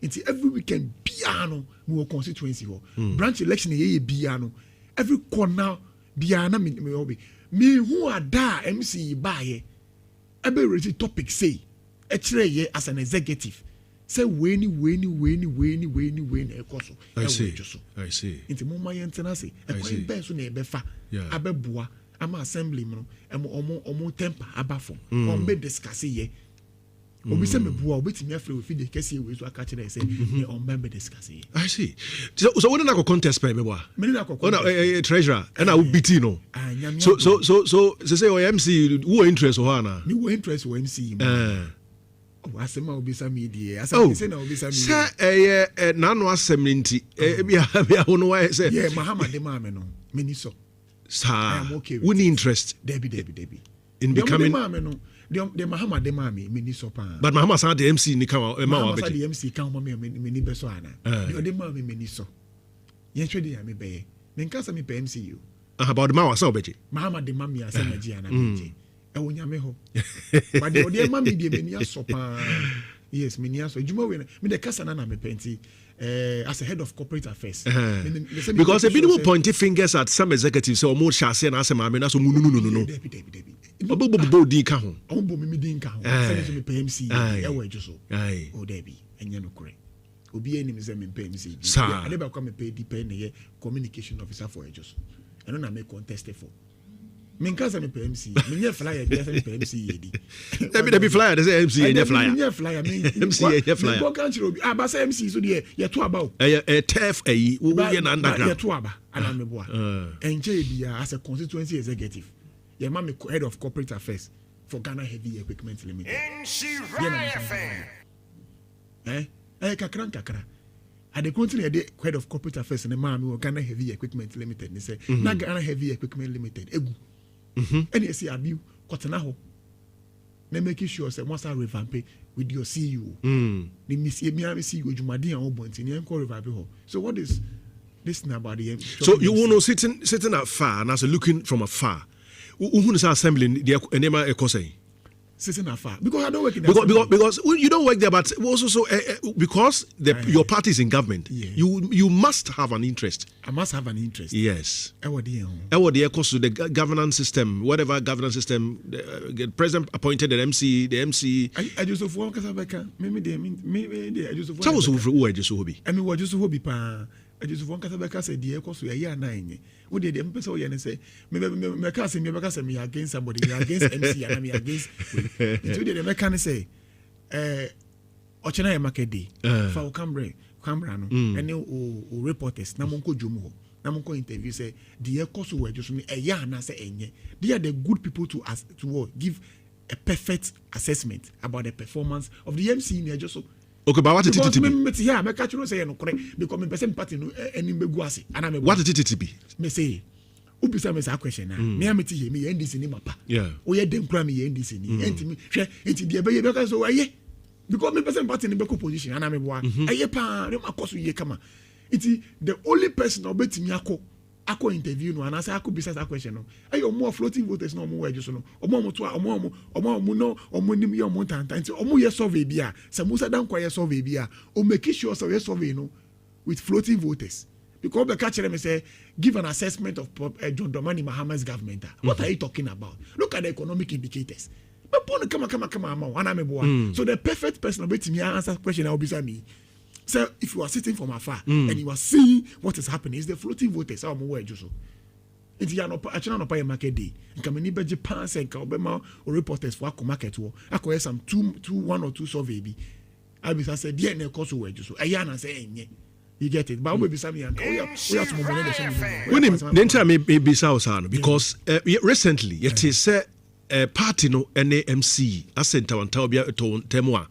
Complaints in the business party ni be members ni be hijack warehouses government warehouses just one e de wo niema egume bi kura de amema mamanfo ahai wabra government enya baby baby di niema gu a onya. That is some of the one of the government warehouse. Yes.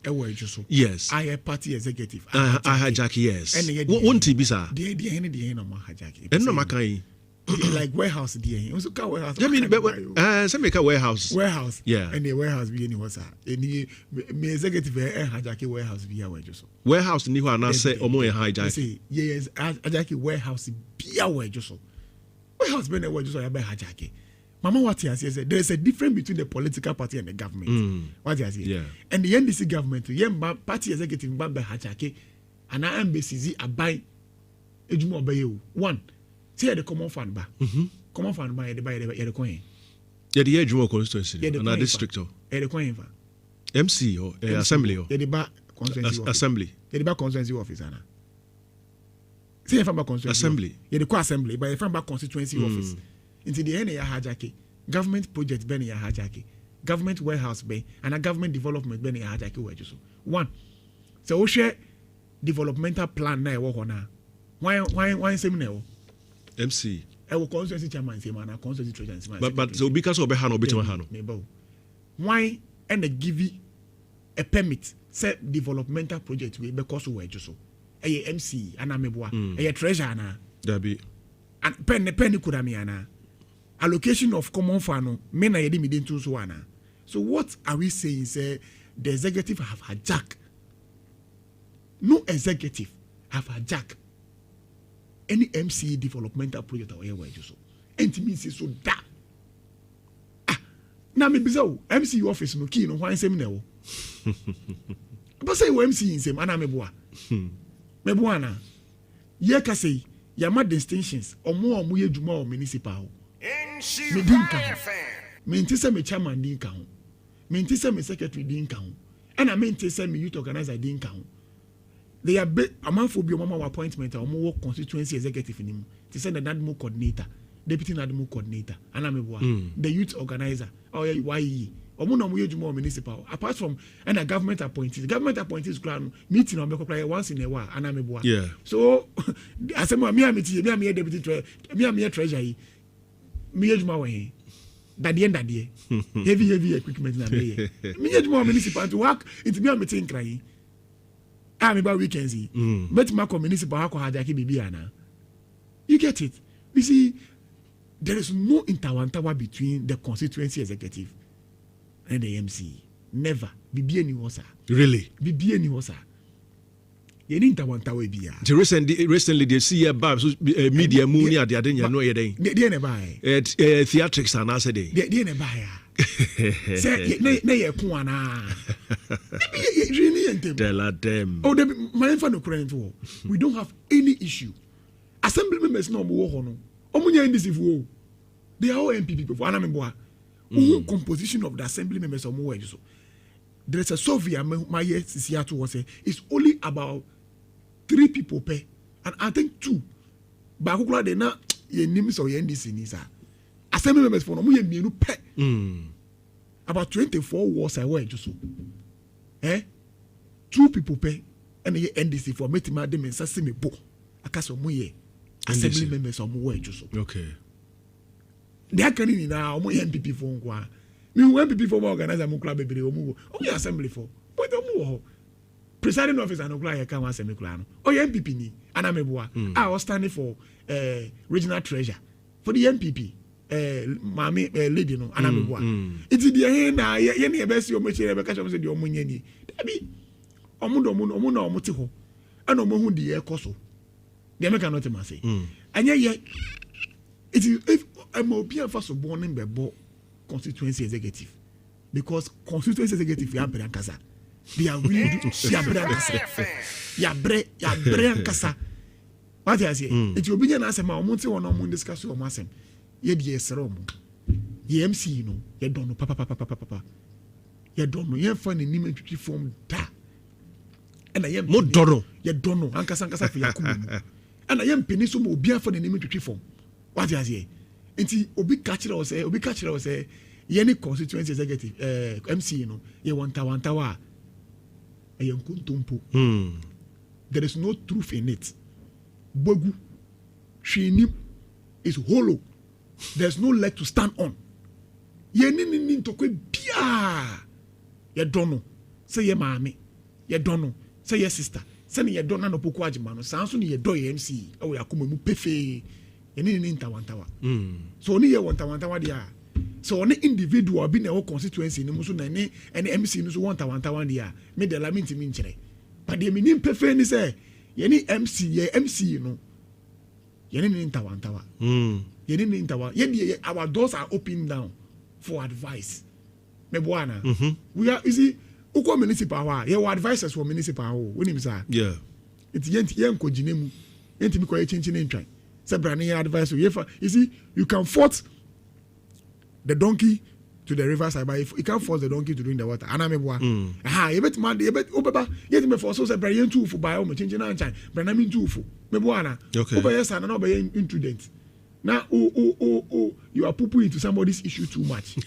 Oh, yeah, that is it. My headlines, Bibrio, has say to that effect. Say, HSOMC alleges attack by 4 NDC executives, including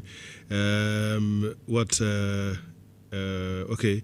And we to say okay, my the lad them open what is them no. Okay. Mate maybe in my catch na I was in 104.5 Kukurantumi and Wasuguswa Utie the lad them NDC treasurer Joso constituency and I don't know to and come na Mame Jerry Nasante vote of no confidence assembly messages on me vote in her no who come on the but my pay just person say me phone the person say hey Oh boy. Anyway, maybe I'm on later on because I am having a challenge with my networking team. Maybe I'm on later. But another year, chaos erupts at NDC executives attack at Joshua MC at the office. Tension erupts at the Joshua Assembly as MC reports at alleged attack. The constituency executive attack the MC. Yes. At constituency at municipal office. Yes. The banners I we see ya. Is some of the news headlines? You know, yeah, news portals for no capture story ni. What is it? Men kaida. See, you go attacking us on your day. Huh? We go attacking us on your day. Yeah, you go attacking us on your day. And you no cray. San news portal we dear no cray. You meaning the cray. Munyintum. You go attacking us on your day. Huh? You go attacking us on your day. Boni bena why you are attacking. Maybe me, but okay, a bit what we had. I think this time round a bit maybe yes. Or say the municipal chief executive for Ejoso in the Ashanti region, Jerry Asante, has alleged an attack by some executives of the National Democratic Congress. In an interview on Adum FM's Jason, Madame Asante identified her alleged attackers as the Ashanti Regional NDC Women's Organizer, Gloria Huze, the Ejoso constituency chairman, the organizer, and the youth organizer. They say, Mame Jerry Asante and the Sobo Ebo Sanko Fui say Omona air attack no. Say the MC claimed the 4 individuals attacked her unprovoked. On Monday, April 27, 2026, over an alleged warehouse break-in involving party executives. Warehouse as American. These constituency executives were the same people who led the youth to lock down the NHIA office. They all wanted the MC position and didn't get it. So youth, they wanted the MC position. So they have vowed to frustrate me. That is the MC speaking. They have leased out some lands to people and were even summoned to the palace. So I say, just say, party supporters, and it's as my mom for Emma Impohimfia from. One, my young co assassin. Okay. I didn't know boy, no. Besides a bobio. It didn't be boy now. Okay, so say Gloria Huze, organizer, women's organizer. A Voltairean. And Sana person, okay. I just consider chairman. But also organizer. Good. And a youth organizer. Okay. Youth organizer a cremoni. And a youth organizer a cremoni. Chairman. Chairman also Oya Santini. One. Gloria Huze. Ofra Pedevie.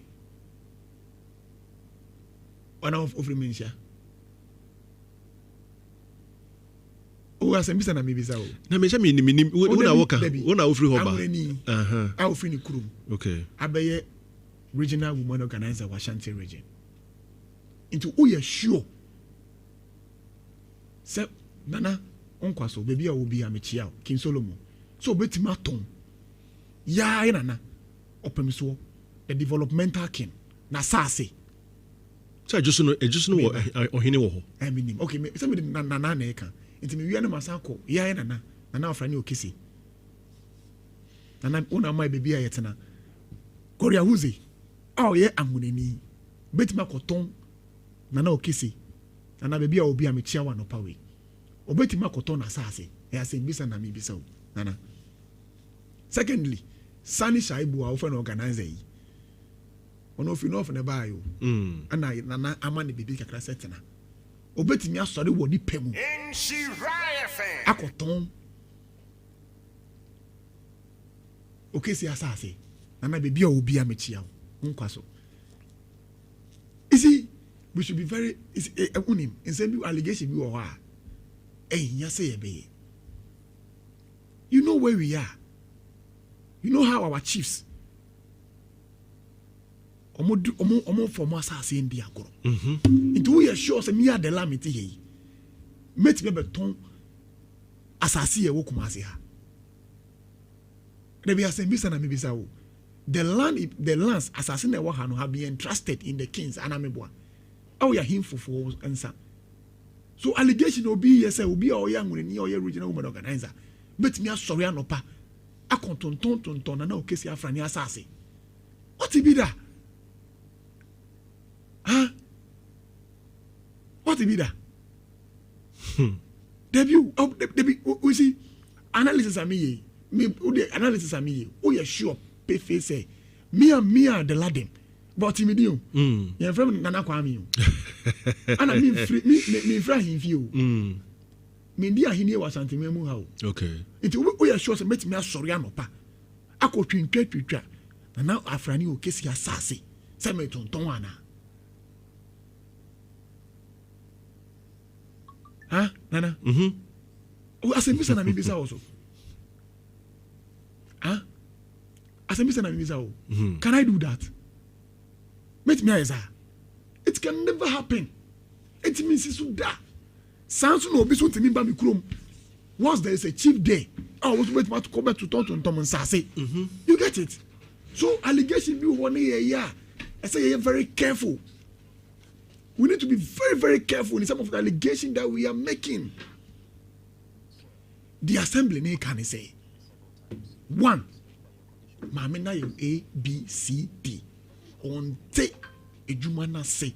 And I'm a boy and assembly. I alleged because assembly no only my money my many pay and I take on more your money. It's yet the mean to say the assembly can no credit. And I was meant to make say the MC so cast on your experience, you know, and also you no credit. You get it? It is never true. And you no credit. Say the 4 people were born with and executive for your dear fry. Say you don't as I say a warehouse away just so. Okay. It is never true. The ladam no monsieur na so Poyando abedru Poyando no pay wa she black na ohwe ni dimi na em say we nya yie Poyando em say Paul na dey say am ya do that's o kasa wo form pa kasa no dey ebe form adai on say fitiman day no and NDC4 at me abomodin at the wound to me aquacotum for 20 years. Ampratwum 20 years. Now, as I go for more, if we say Andre Fiade and constituency chairman for Nina and regional executives and friends a want to me multimedia. A boy 9 and you call in Sawam. This is the first time I'm a beura in Sawam prison. Sir? Me ra and yasam kitwa Adain Ampratwum. War ting ye trell say who knew we are smooth. Why are 12 prisons no? Masa, Uchina former Usha, Ushen said ya Uhenya me. Hey, a what? Ting. Na, a choir will be fast will be remuno. At the Ura airport. And what's in Kumasi Day? Prisons, Kumasi prison day. Ye can't say one my own tears. On say, ye Timisi police station cells near there. But was was central.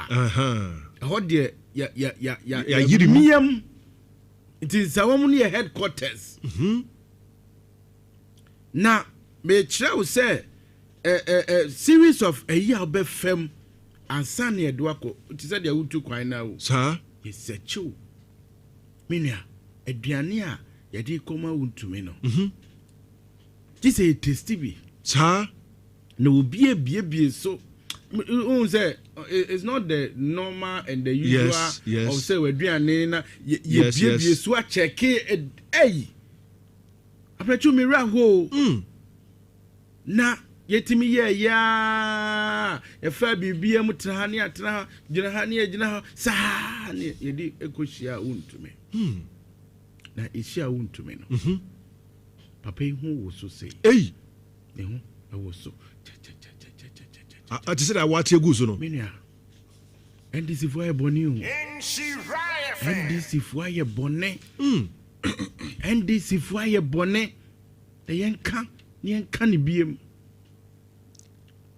ekwan a yede wuntumi afa so no eya na ahomte be se me hu papa no omo so ka kire se me yensu wura ha mensu wusu a ye be yiwa pie me so me pese me hu papa yi na me hu no na wuntumi na ewusu wo sei aden na wo ho ana wo yare onti apo se onu ankasa wo diabetic okay otiase na situation we so no nobody imagined say asemu a air course because ye nyina follow ye say na saase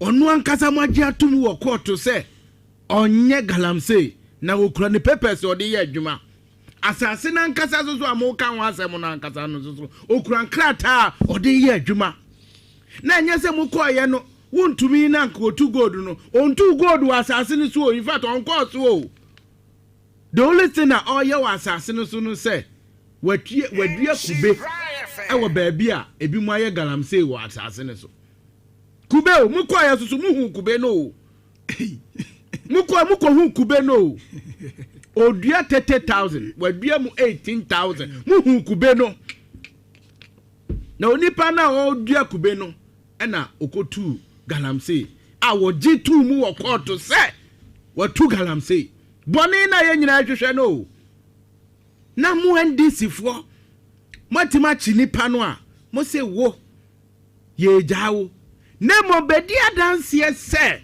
wuntumi na ka se koyesa Ampratwum se sa asem we ye de adi wuntumi no eti na meka se ndc fo aye boni no se sa asem we ye de adi wuntumi no so obi ko wasase so ekoye bone na ye kochi no na ye ka tene se wo chi aya chi wi asase wura no kodi adanse krumu ti ano se onu na ka se ye sa bone na have you been fair to you have you been fair to you na ya manu aswa 20 enfie duonu den me hwe untumi aye mobo untumi aye mre ena o hwe yenim shomonim yasim yensu so na wo hwe ura anim wo hwe ura anim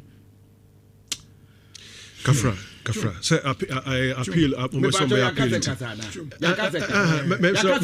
mama dia boni enti say mo dia boni enti say dela eni ma bi o wa hwe o se wo ba o hwe me hwe ebe ye me yese ndc fo pa ye ba weni aba wunye boni bia so na wa wo pachew enka topic no ho de enka ho wo bi sa me say die enti na maye mo bonya sa I am not happy about Paul statement or yeah meba you are not happy the other year you want me to be happy you want me to be happy Kafra you say there's opportunity for appeal near the in the ensuing days appeal why where your first court can on me for us first one crowd heard the two to me dear can no dear nebesie appeal why adio ma ye no nye adia o ma ye no enye yen kan kire me nua se me hu andi sini sese ya me hwe no am si ye krofuei da chebi o who any city me hwe na me ba dele o sresre na wo ani je bia dela ji na no dela dem ji wani ji enne ji na da chi bia di anim no se Yesu ama on sresre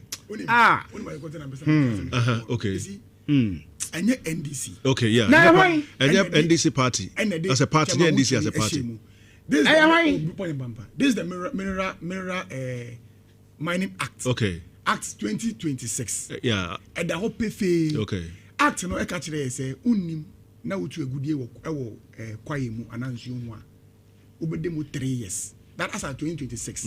Ekufado buy no be increase here 15 years to 25 years. And I'm a yeah. And I act no say ataka say list genuine list I the mining. Na unim na o the genuine list ne Emma Paul Yandom say uncle to galam say wo baby ah. Without the minister approval, sir, ubeko ofia say 15 years and 25 years into one. Chema to me have go contrary or against section 14(1) of the Mirrors Commission Act. Into Paul Yandom. And sustaining NDC as a party. So let's Asemna wakanoa. May the story be ascended. Okay. Me pacho Mirrors Commission. I revoke company be from Adamus. Adamu, yeah. Okay, story. And you're the same story. Okay. Other than prosecute you. Okay. Well, you better come license. Emma will be crime and inquire. I don't think I'm revoking. I'm prosecute you. You better you. You better come. Let them. Assembly make an we end this in here. You better come. You not you and this is here. No one need you. No. You better come and say. But Paul, I know about. Yes, just so the echo what to be. I just said someone there. Say Debiada. Na yakoho na omu PMC na bono. Meaning so who are in the office. Any other I don't know, but I believe we say a choir your first one you appointed DCU MC. It should come from Omo Uncle for what I say. So no Martin ye no more who say won't ye do qua. They obey biano, you are coming from them. What I say, but biana obi or ruby and na oko hampeki nipa no ekosi ho. Because I said from day one no, maame no ho enye wo mo akonoda. What I say, the tie bia no I say there bia complaints any ade wo ho. So ho and utie assembly members no so asema omo kan.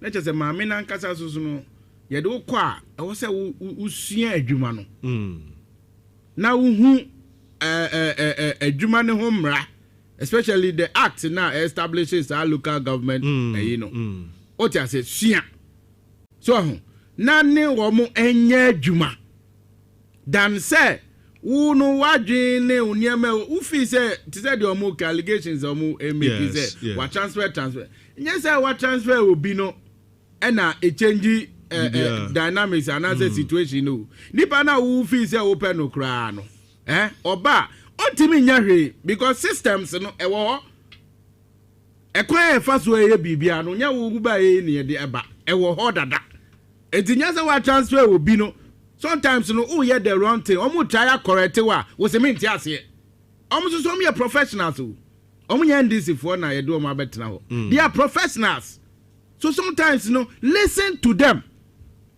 What you say? Listen to them. If men can say bibia on beka chiro bia no, now we this way use discretion. But acquire say assembly members now who know nyina akra no, mu one way no. One side no. Omu kra sorry etia. To pass vote of no confidence no. I know you. I know you. Not just ye need gidie wo mu. When nyina bekwa ko wie franka mu akohene so. Aden. No on share amakohene say. Aye. And now you come say Oshanase. Doesn't he work through the MMDCs? Yeah. On working through them. In fact, or person ye bibia or team for coordinating director. So this of fun MMDCs. What I say? On channel coordinate warm activities in a year. Because I just don't sense me. I shall see it. I'll think about this time no.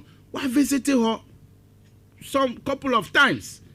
I share problems nankasa ewo ho so because asema omo cannot say issue no ankasa na ewo ho na ye address na mo wode na nam eho na onye hwe ukoka na asema wasi we no susu na wo kan wo na wo se wo hwe no nyame what I say one time bu kra there you say wo confirm real no obi twa ne picture identity no obi twa ne picture where MCE no o ja se okofa nwura o baabi te odi kogu baabi na obi twa no se wa hwe wonyi wadwuma yie nti wo se wa na wo si se nwura maami si menti ase o ja se nti se wo tena RCC ho na da bia no wo ya wadwen say TikTok na abeye reality na ewo form na wo nkrofo na ewo say wo hwe na wo coordinate the activities no it will dawn on you, it will expose it.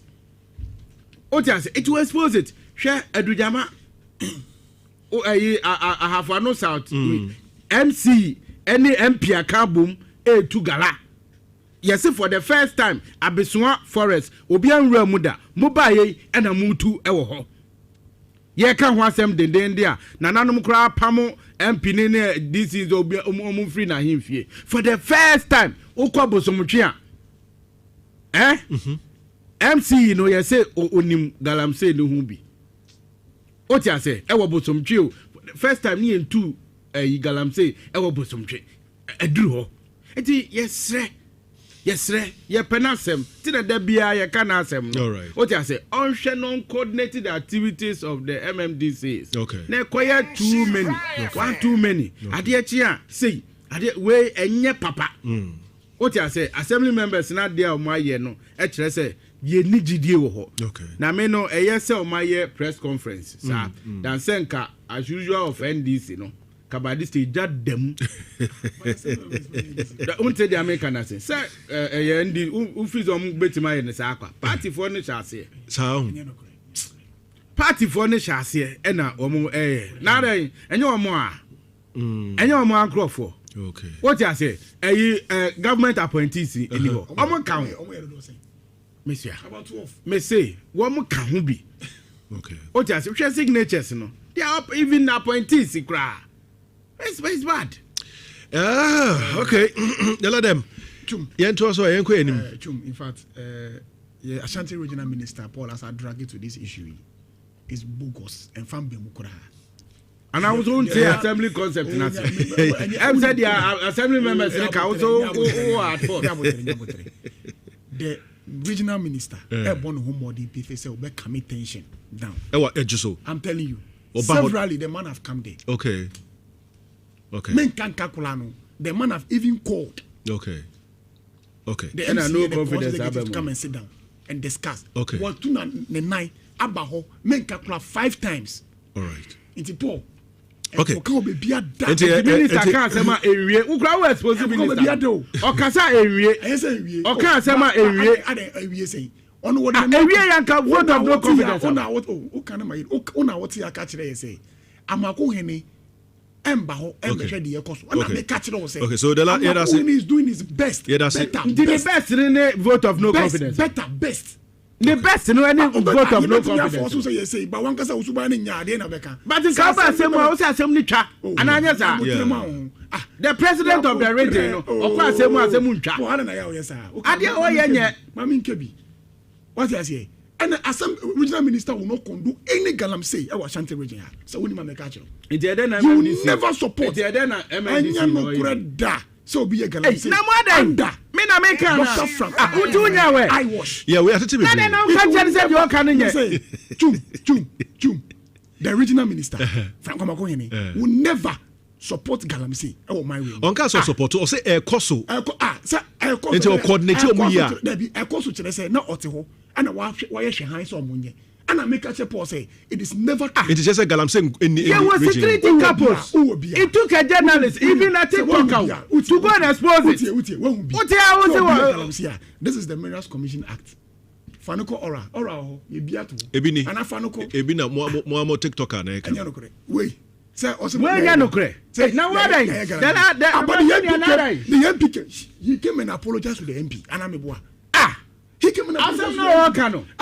Recently, Nana himano to pamo e no so so. Oh, boy, I die some. Debi nana himano so so no so so. Yanko economy no. Anyway. Mischief. Anyway. Debi asmo kan miss up. Money who say you me maintain. Yeah. The facts are there. You see, Okasem say NDC galamsey and ya hard you know. There's no MMDC, MC under Frank Amakohene's watch. To be doing galamsey. Mama my atias here. Now go ahead. You go home. Okay.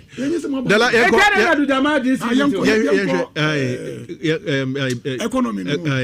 Media budget review. Wow, say I think 2 days today. That's Thursday. and the workaholic obi a wote economy nase ede yakɔ mesika kakra na aka no obe pensem mu yakase mid-year review budget it is a budget as a whole na ɛwɔ hɔ nti de obɛyɛ ne sɛ wobe biemu akyerɛ pɔ yandom any tum yɛmfrɛ me yandom yando for yandom yeah go yandom tum budget na kasa wɔ hɔ.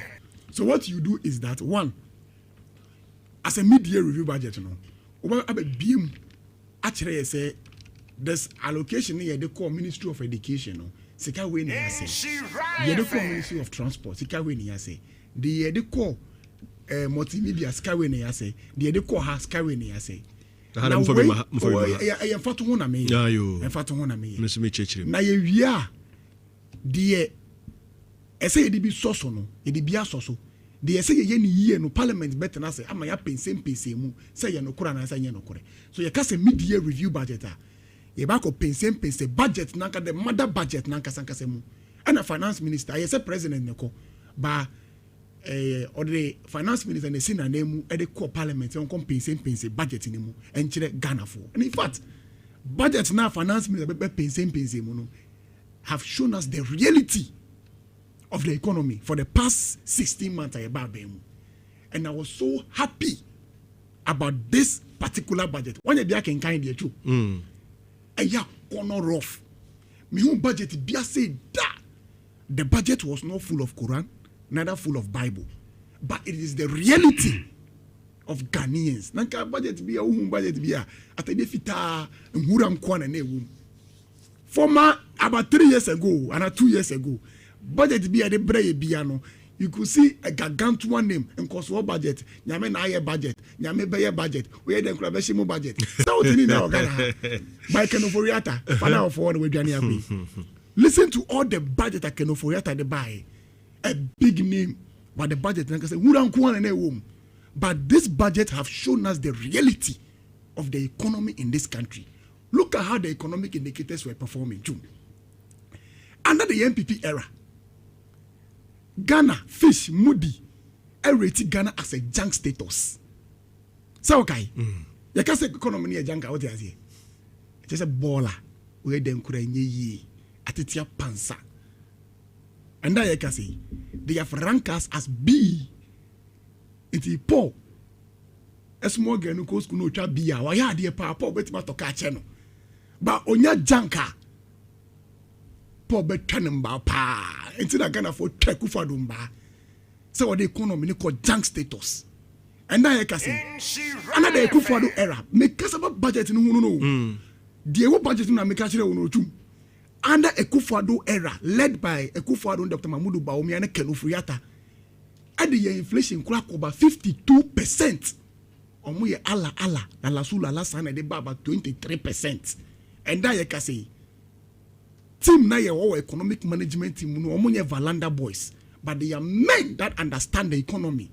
Ultimately the inflation is the single digit inflation. Tum we enye djuma kese na atu force na haye.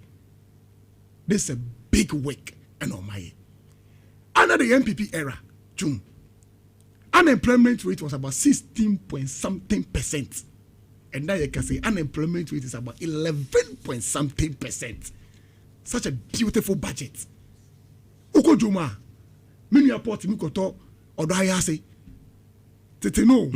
Eti mikoto prekunjeri the bread chairman. 1 kilo. Nani board din. Na say yami hu power banti majum. No to angwa ku 4 gallon no. Aye say about 800 Ghana cedi. Let me say it and 400 Ghana cedi, 600 Ghana cedi. But Paul, 2 years ago, 1 year ago, no to angwa ku 4 gallon about 1,500 good Ghana cedi. Look at what Ato Forcing have helped Ghana to. Tete no, ana Ekufado era. Unilever mo. Na ejuma mu free foreigner for ejuma ni na they were folding up from this country all because na exchange rate no boy den.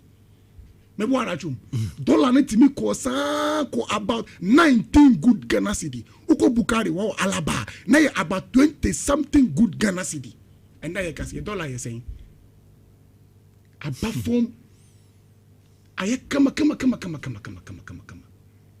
what in the history of this country say automobile association for aka say o mateti o monuama so say huda aye only ato forcing our name economy ni mu etimi ma automobile association of Ghana for etimi ti o mo car so about 15 good percent we opedia we are there now za baby omchum I get it omo no mo kire your economic indicators o ba o me ma yet ase say if your economic, if the fundamentals are weak, the exchange rate will expose you.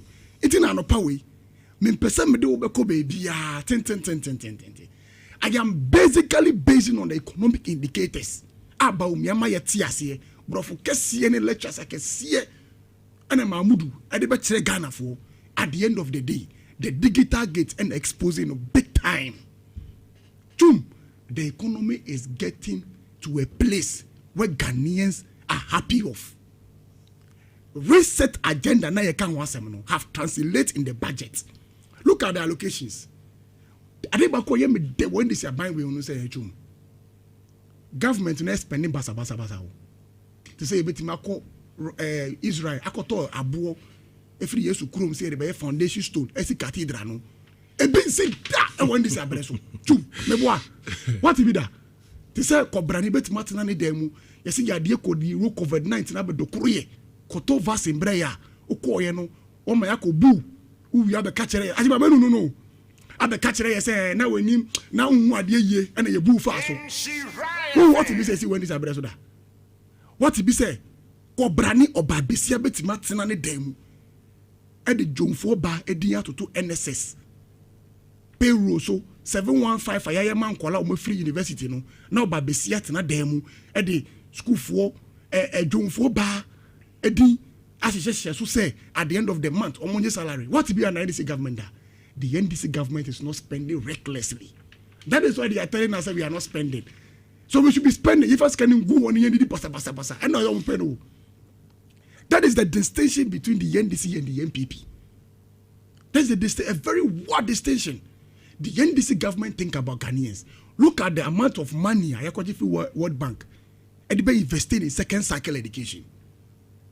What now saying it was social media saying complaining of Eduani same school. What be that? What be? Omubai they capped NHIS. NDC buy we uncap it. Under the Kufuor era of government ruling, they took our debt stock to about 800 and something billion. And then I can see at force within 17 months have reduced our debt stock up to 600 and something billion, all because of a good body ENT. Secondly, omubaye legacy debts are a energy sector. Na yesika ketua otum sa onimpa enye sika ketua. Document na opolling say obeya PPA chire. The kind of busia sika titiri di omudigu Ghana for so energy sector. Wa unie one for Kappa wamba, one for Mariamba, one for Amanda amba. What are they nothing to our energy sector or Ghana? But you came and give us debt. The IPP were threatened, said they will shut down all the plants. For 1 month now. Look at how our power sector have been stable. Look at how the economy is so attractive in this country. Look at how the economy is so attractive. Look at how look at how they destroy cocoa board. Look at how they destroy it. Juice sack. Over millions of containers. Good port. Because Kobrani person demo. No your procurement. They are buying things that are unnecessary. Look at the money they were investing in cocoa roads. Up to now, you can say most cocoa roads are in deplorable states. The NDC came and says, Debbie, we need to make sure say the balance sheet of cocoa board are a crow. Look at the work Grandiabe is doing. Look at how internationally internationally. People are seeing Ghana. Right, Jum? The budget is a budget of hope. Budget way have really shown us the reality of this economy, and it's reflected in the people's pockets. Really? Perfectly. Me say, minimum bra Paul Yandom. Esha obantima jom here. Race course here. Paul, sika Paul timidi to adie and the Kufado era. Onyashi we lebre me kasi. Paul timidi 100 cedi ko jom. Etimi ko to do ayase. Prekontwede. Banche. Bodie. Kubi. What you say? Kako. 100 cedi o timidi dwema Paul Yandom. The budget is a budget of hope, and it have translated in the people's pockets. Okay. Look at the money we allocated to even low fee stress. By this time, I'm out for the how be good poso. Say the bido, Paul me school fees so. Bisa Paul Yandom mami say, and that you can say first year students burn away to school fees among. John Domani Mahama have taken care of them. Not even that. Uko Ghana Scholar Secretariat. The government have allocated money. Our mode in Kola, local scholarship, Obiaji local scholarship led by Honorable Kokwasa Fuji. Fantastic man. All right. It allocation have met its purpose. Okay. Minister Paul on the cash. Paul. Paul, you're quite name say Ampratwum yes. Na meka say no kre say me ni kushia bante madwom. Na to odaya say. Na ampa ye share no obedi dwa akoma DC na wo edwoso no. Ne edwa pa ye di akoma DC no. Ampratwum. Yey. Hey, we am show. Edwa weekend. Wamudima I'm sorry in charge. Now we are the enemy question about yes, yeah. Now me go who a job wamudima MMDC now. One we in charge no. I was shocked. Says I brain no MMDC is no mun ka ho. Hey, kotoja. Hey. Prekontra. Nantwie ne nan no ye yini say na da kwabrade ko and this dia. Eja mudima mo nkrofo no. Eti ampa ye chia ho de course also na maka kire wo no. Okay. Hwam ye ntia se say ye kan budget ya. Enye niema wayewu. Dem niema wasusu ewo wadwe mu say obeye in the course of the year. And this is a review budget. So, what I now describing is say a beautiful because idea our project is say obey no. Uwa kwenya say ube sakra mu. Ana say would be before ebe ka ho a ebe boa dia washa ade dia washa ase say wo ye no. Me na 2026 budget ya. Omo be ka kire ye no. Na enema ewo mu ebina mebebo wa manie. Omo ka kire say all petroleum products no. Omo tumu 8%. Omo san ka kire say locally manufactured plastic product eye kraba bose any ade so omo tumu 7%. Kasa kraba kra ya tumu 7%. Omo ka kire say electricity ye di ka tumu 17%. Omo fe no bibi e fe ni saying what do we call it? Marine gas oil. And also no woman increasing no by 23.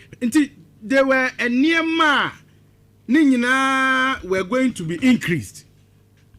What I say? And think the expectation is say, oh yeah, reviewer. Oh my updates. Say a near we are ye two more no.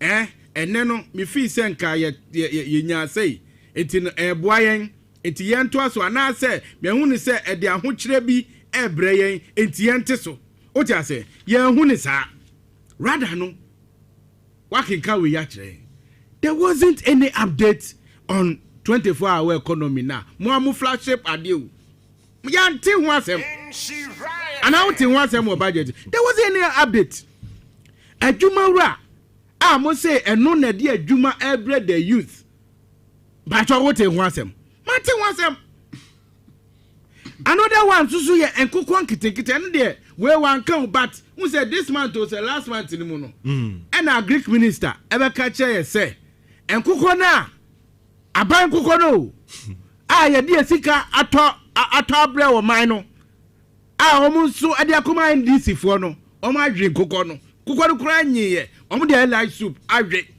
aso camera si so ade asani minister no say minister he say ye we kokon ma no eti anu de ane wa update dada but minister wan kan wasem finance minister kan wasem because akwai say sika 293 million Ghana cedi no about $25 million no NDC for awe ya kawe na minua de let them minimu say o wi bi dia na say onyankukọ ne bi dia on tronkukọ ni din on tromu kan say o mo media me say NDC be lusu na NDC lusu NDC for be ye on be ye mo boss won wunya ban kokọ a wo we ye de let them wunya bia tronkukọ ni din gu ho tromu production o mo ye fa paper ni bi affidavit fa ni na to ho guko din na one name aban de akukọ ma wa one tag wo mo a name wo mo a we ebede bu obu hu akonta se 3 na anya ye 4 na anya ye mare hu o ja say dan say minister ba betina wa ka kire tra send this for na rin kokọ no eno wo ho about budget yi mo review yi dan te hu asem 1 million coders program Sam George betina so yi laptop no so enso kire yen aye nyina hu bi se Ashanti region nyina no 47 constituencies no Africa mako nyina hwe ye so no omuma ye trip senkura ya kotire ne awie omu wie no mabra bo asisan ede ne ya support wo mu sesi omanya adwuma na asa omu ye de no ya nte ho asem obi anu ho a oka bibia kire yem during 2026 budget na ye kan no aban no kese atofo ya beka kire se aban no bema adwuma 800,000 aba you do 6 to 7 months edu say wa mu na anya adwuma no wo mu nya wan o ja say let us know but you cannot just come and tell us saniama we say see onwa budget ni mu na kasa na edu ye see some ministries any agencies bi wo a eka be 31 billion bia e wo so de ma wo mu na wo mu de ye adwuma eno na obeka say international forum deputy finance minister ekoka say what the 1.6 billion am Greek minister Greek minister ti ho osimasa sika bia medu ye but na international forum abrofu di camera see so I see 2 ministers so why na ka no kre there wasn't any update. What you say? Afa so nya ndisi for na ka say omo de omo mboro yi na ye te say de o kan bi ya boro 800 wan sesi a me ka me no ka say ya ye ka say sesi e parliament wo atu forcing e ko boro $1 billion minia $1 billion o ko babosia na busia boy eye busia bo eye o de bi meza busia bo no eye ene ye bo busia kra po akohwe nkwala o mu secondary school o te dia kana se nkwala e wo secondary school no ye bo busia akohwe wo mu but o te ha e ka kire se ya bo busia wan abrasa busia na me ka kire wo no Asante mantem hanko ano na I can tell you of offenso oko offenso a secondary school a I can say brand new university a e wo ho Kumasi airport sa busia bo no akofado busia bo no oko e friend say RCC ho a na who judges dan appeals court judges dan yes oko edumu a who head the various ministries Minerals Commission dan yes fe We have Lance and friend say ministry there. Yes, in the Registrar General's Department. There, yes, in the Korea Danya. Yes, ye. Shakoya Hudwa. Yeah. Mobile gata ba kukrama you were reading. Minya Ampratwum in summation no. Budget here be kan ye nyina no. E dey na ate bibi so. And then for the first time me to diesel. Me see free me car we need full attendant ni ebu mani wie pe. Because me na me tell here I do 17.63. Me hwehwe ni biem na me see free car ni me bebu ye se ba kokura so form a me. Se ba kokura so form a me. This is why you thing for the first time. Subsidy that diesel so. To mama his excellency go say o timi tua 1 cedi 63 pesos we year free so say ya yentua ye ka o the most trotro I work Kumasi na Ghana ha nyina no diesel na use so e di ko bibi papa bia o be ya boa diesel bo na zenke kofom and net 17.63 menini buye tese e bi so fom wa ha me e de be na ekoso budget ye be kan ye e de na ate so. And yet this month, 1st of July, this month, and you're too light bay mu. At a light bay so. At a dianebo so. At a rent. Many are rent in Yazam Kitwell. A month for day or more high, ne bois, what single room self condominia. Ya can't watch our Ampratwum. What does a binding be one nipa? A binding be della. Adia ya cano, Ubefi say ye cadiago. Now our bam say was susi. Wasunesi wani efra eti akasa wonte the realities no won feel libi nipa uchire no masa. All right, Paul. They let them. Your 10 minutes by ancient 5-5. The last one, no, kindergarten people. You see, Chinese kasa. Wow. 5 minutes. One. China kasa. Paul say. Got NDC Abanko Boru 1 billion. Our metimadi actually say oh budget statement no.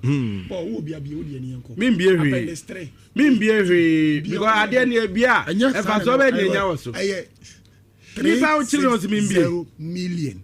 I de beboa e was second cycle education. The person you targeting is say one, your person you build you see 10 brand new second cycle schools. Wow.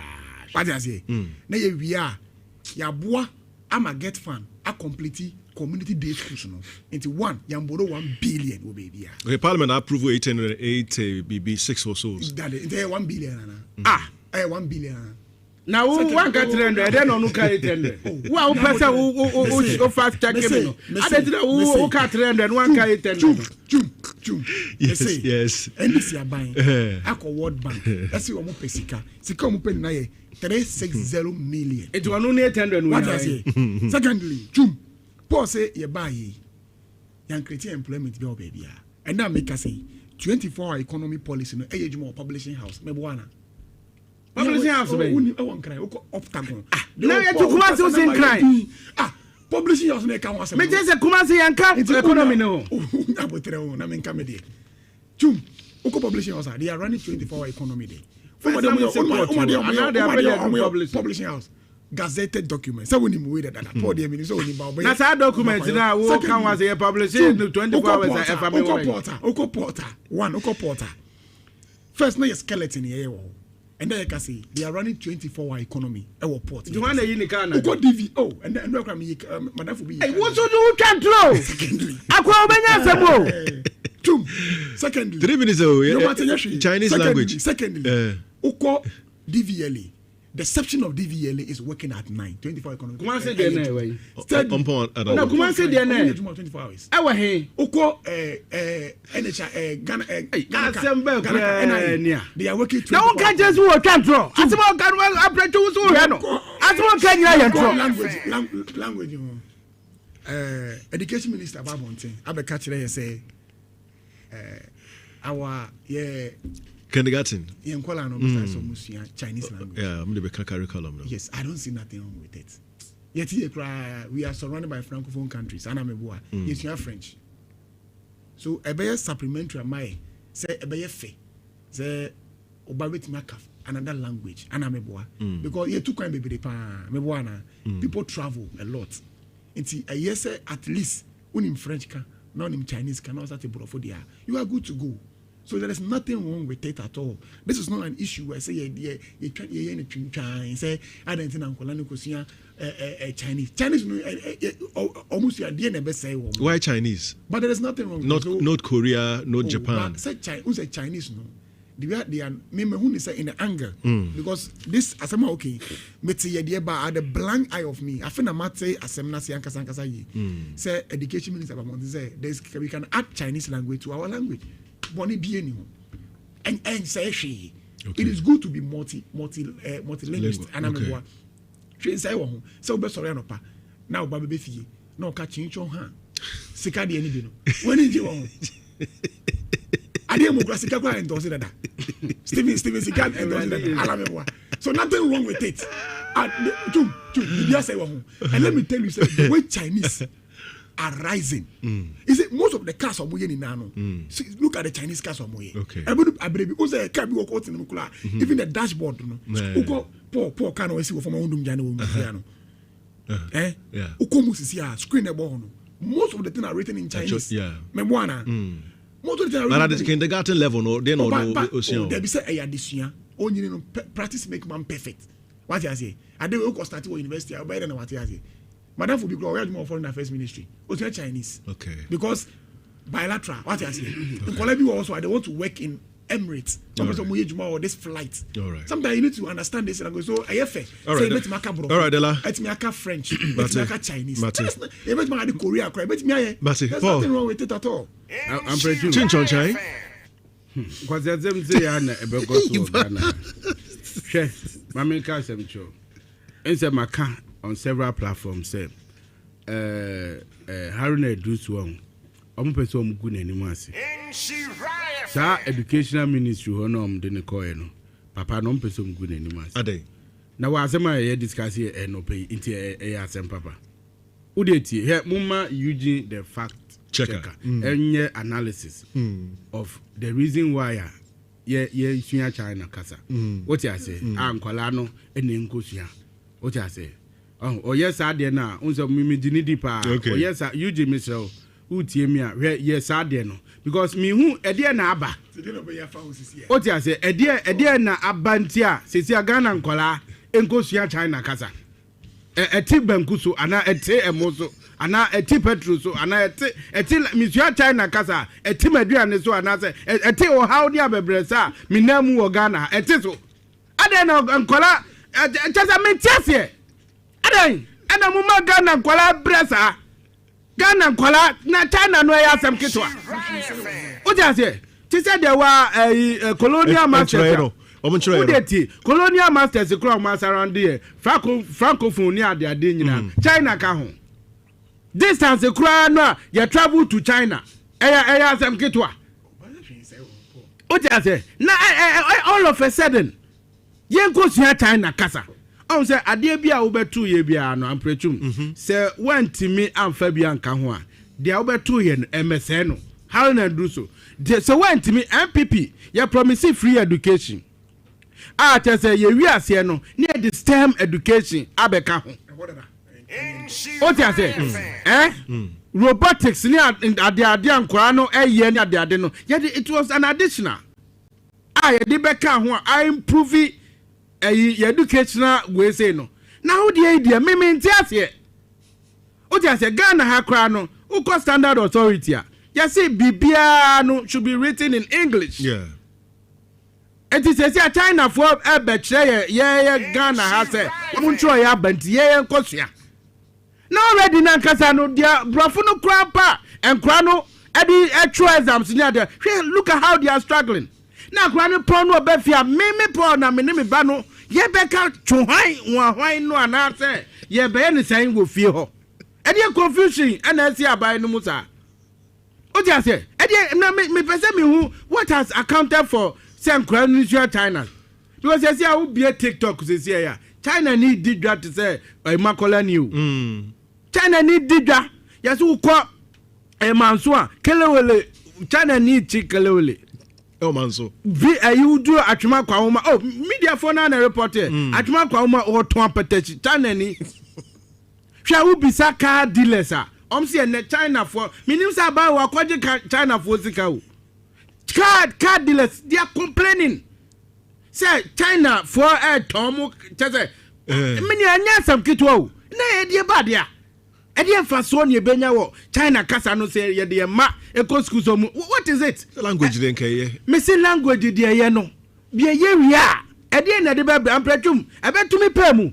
E beti light bill no so. Me rent no e beti so.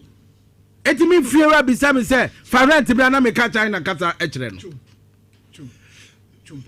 Masa yes Dela uko kejiti asisi man no muto amuka China Mahamadu bai amuka China o yes emma bebere ho muko China kwan so e ko papa bo abra ana me bo ana e jomba no ma beton no China mu na wasema u ka me wu asema u kan kwa dwen ho say man ko China kwan so mu bedu ha ya de China kasa na ton chum do you know something? There is nothing wrong. Why you are for my besi aso ne ebre kwa hwe bibia nse wo so obesi sorry no pa bia nse mo abetie bia anye me ya nguni okay but me timba santi me besu asante kasa ana bibia say wo ho ana asai bi wo me ho ana it helps me a lot ana me boa e boa me so because oka kan kasa e do so say other language ana me boa okay so there is nothing wrong say akwala besu additional language I China kasa why China ni homa he said no can be sure sure I will ni obezo oka China sure na okay wo ye hin how ni hama so wo ye hin how wo ye hin how hu ne nto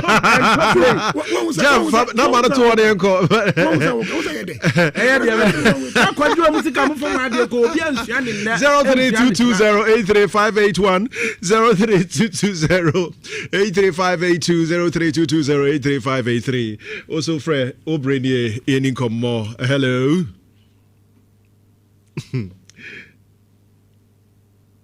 03220 hello hello yes sir am I correct ni how ma apum te say ni how ma afro ne ba besia atia mutrema me yankwe acha nesia ane nyina ne kagum amakwa mekune some two communications officer no ma mo ne adwuma dala wa atime tia ne fa wa bo adwuma ni nyina na me cham regional chairman na kwasi a great minister on board Kupoku na atema po ya do kan na Ampratwum Ghana ha yemi school of languages wo yobi ye said that kiska akwasi ekwakusia languages wo ati that na kata na ta ban na kata ndisi aban hu se wo fo ho ka ne bebo Ghana fo a me gidi se nyina yensum na po ya do kan MPP na Ampratwum ya sha momo e se akofia your mama ba 1 year 7 months ni I said the economy is stable bibia bo aba fom atete ma kama ya ka economy e no no botomo so to meet you alabecha water bay let me show you na ma any economy no mo ba to ma your man plan na that your man wey na gana ni bia be shen bia na ni ya sele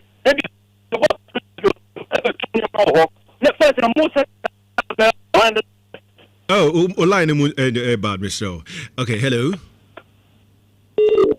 okay all right 0322083581 83582 83583 hello yes sir Abaju we very agency the Kasasi Center Market agency yetio Mamencia chairman na kwati chairman maintain Mamencia agriculture minister so Elikopoku wo bo adwuma yipa Mamencia no na government na aduane abu ene bayere osu wa na woda so Elikopoku government ya mayen kan kire da na so se wo hwe na sabine budget ya ura apropos everybody media budget ya e kire wo se Ghana ye na chisi ba biye bibi biara e wo se aban pia ka bia na aban pia Ampratwum na bai ana wote se health insurance for na wo mu se ye pia wo mu ka enti wo mu ja nipa ehwe so ene bibia wo se aban pia bia no wotia wo mu se health insurance for mpo de wo mu nam ebisa wo ma wo mu ta ma so se mo mra na mo meji musika ne wo sika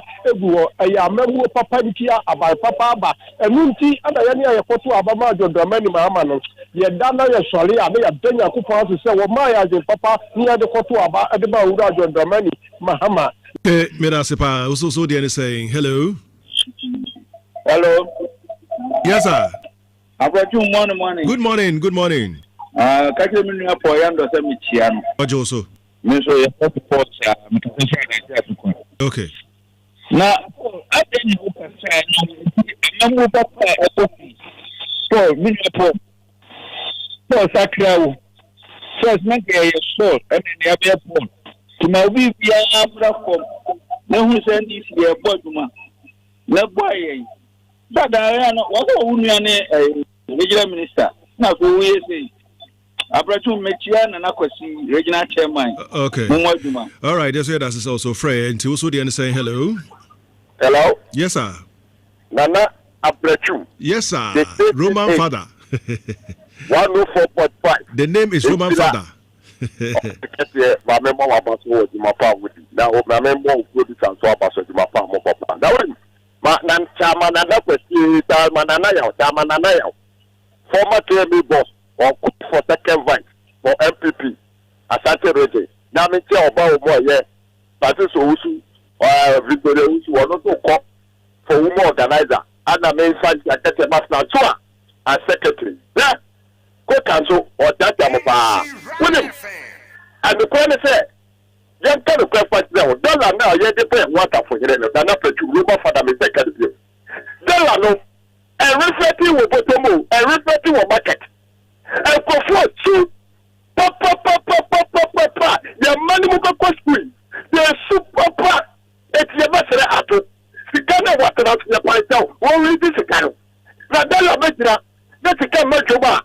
The just a cat, what do I ever tell I say? The better what up there. No for them to say, I to read the cano, I to force to read the cano. Okay, hello. Na I want to tell Adumti me hoye. You were the board yasi na Uncle Swam Kukram na Mamma Bamba from Bestina. Yes, we have been counted. Especially make a free. Na Mentia engineer Kia Dukas moving hours from places in Asia. All right. The session mine. That's right. Mention maybe Radishan Pa. Okay. Na no question me. Open maybe Eddie Radisham Wati. Don't be around Mahama. Papa. Radisha Wati. I can pan out the boom. My name is Adana Square double track and a twitcher. I can pat. Lemu Majima Bakuna say, oh, it's why am I the belly bow and this about Miss Remo? Papa or Dicano can Nino or I can pass any ship pass up someone in my you. But some of the society scatterphone. I thought that, oh, Scano, Miss Remo, find it, yes, sir. What kind of more mind can I? You're for your plan. Oh, oh, Marco foot me, Scabacuna and Coran and Benevicia. Oh, I had and this is for more than the baby Gamamo. None of it is Kumasi may be at the Kumasi street light, Massachusetts, you see a fine Koran and Kumasi. Kumasi, I don't pass it as traffic light. I said, Kobe 1 year. Oh, okay, that. You will street light or Kumasi. Very funny, I okay,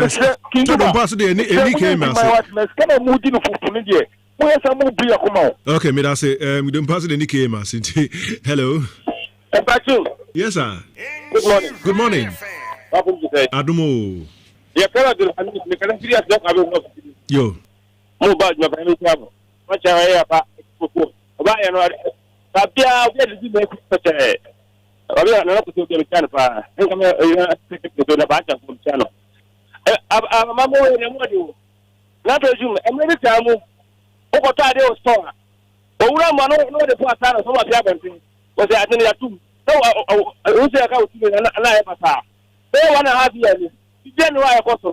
We decided 75 cities, 35 cities.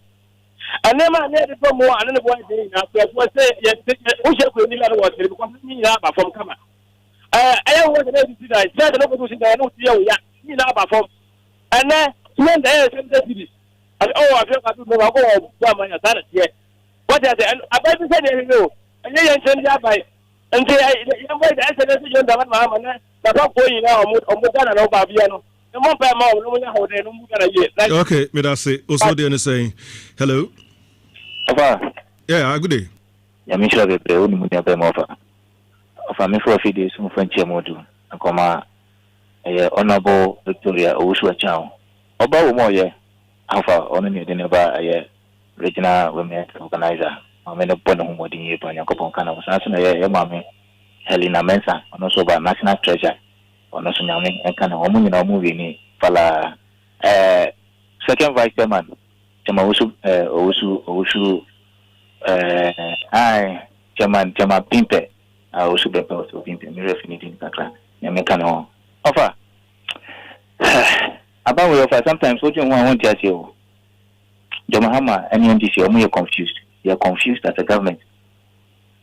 Offer. A Chinese way pa almost so much that your mano. And one fast for pump and a man or mano send a boyando air kind. Offer, what is the essence of this Chinese? Oh, offer, and for no more confused now. What about Emma Bamponi say no. And go for the catcher and so for more business. Then I'm a crop on Namka, almost more business, almost more business. And so far, and more in this United Frozen on. I say a year or more business, almost business, our World Bank over 1 billion at the other supportive free SHS and another. At the Ghana taxpayers and so I think Crano 8 years, Yanko business piano. And then I'm a more fun and tiny. Mama Kobobisia and the other supportive free SHS. All right, if I see her saying a brilliant tea, boy, and the Yankranenko, Enfa and Krabo MPP delegate for say Miami Brapo, okay, ever for General Secretary. Right. One thing about Paul is that he understands the game of politics. He understands the game of politics. Okay. On yet politicians for Nibia freely, heartedly, he understands what we call politics. All right. It's Mr. Romo. Omotomano. Omotuma Poliando. Paul. Besan young gumi galim, Namiankasan, Yebeto Mame Dada.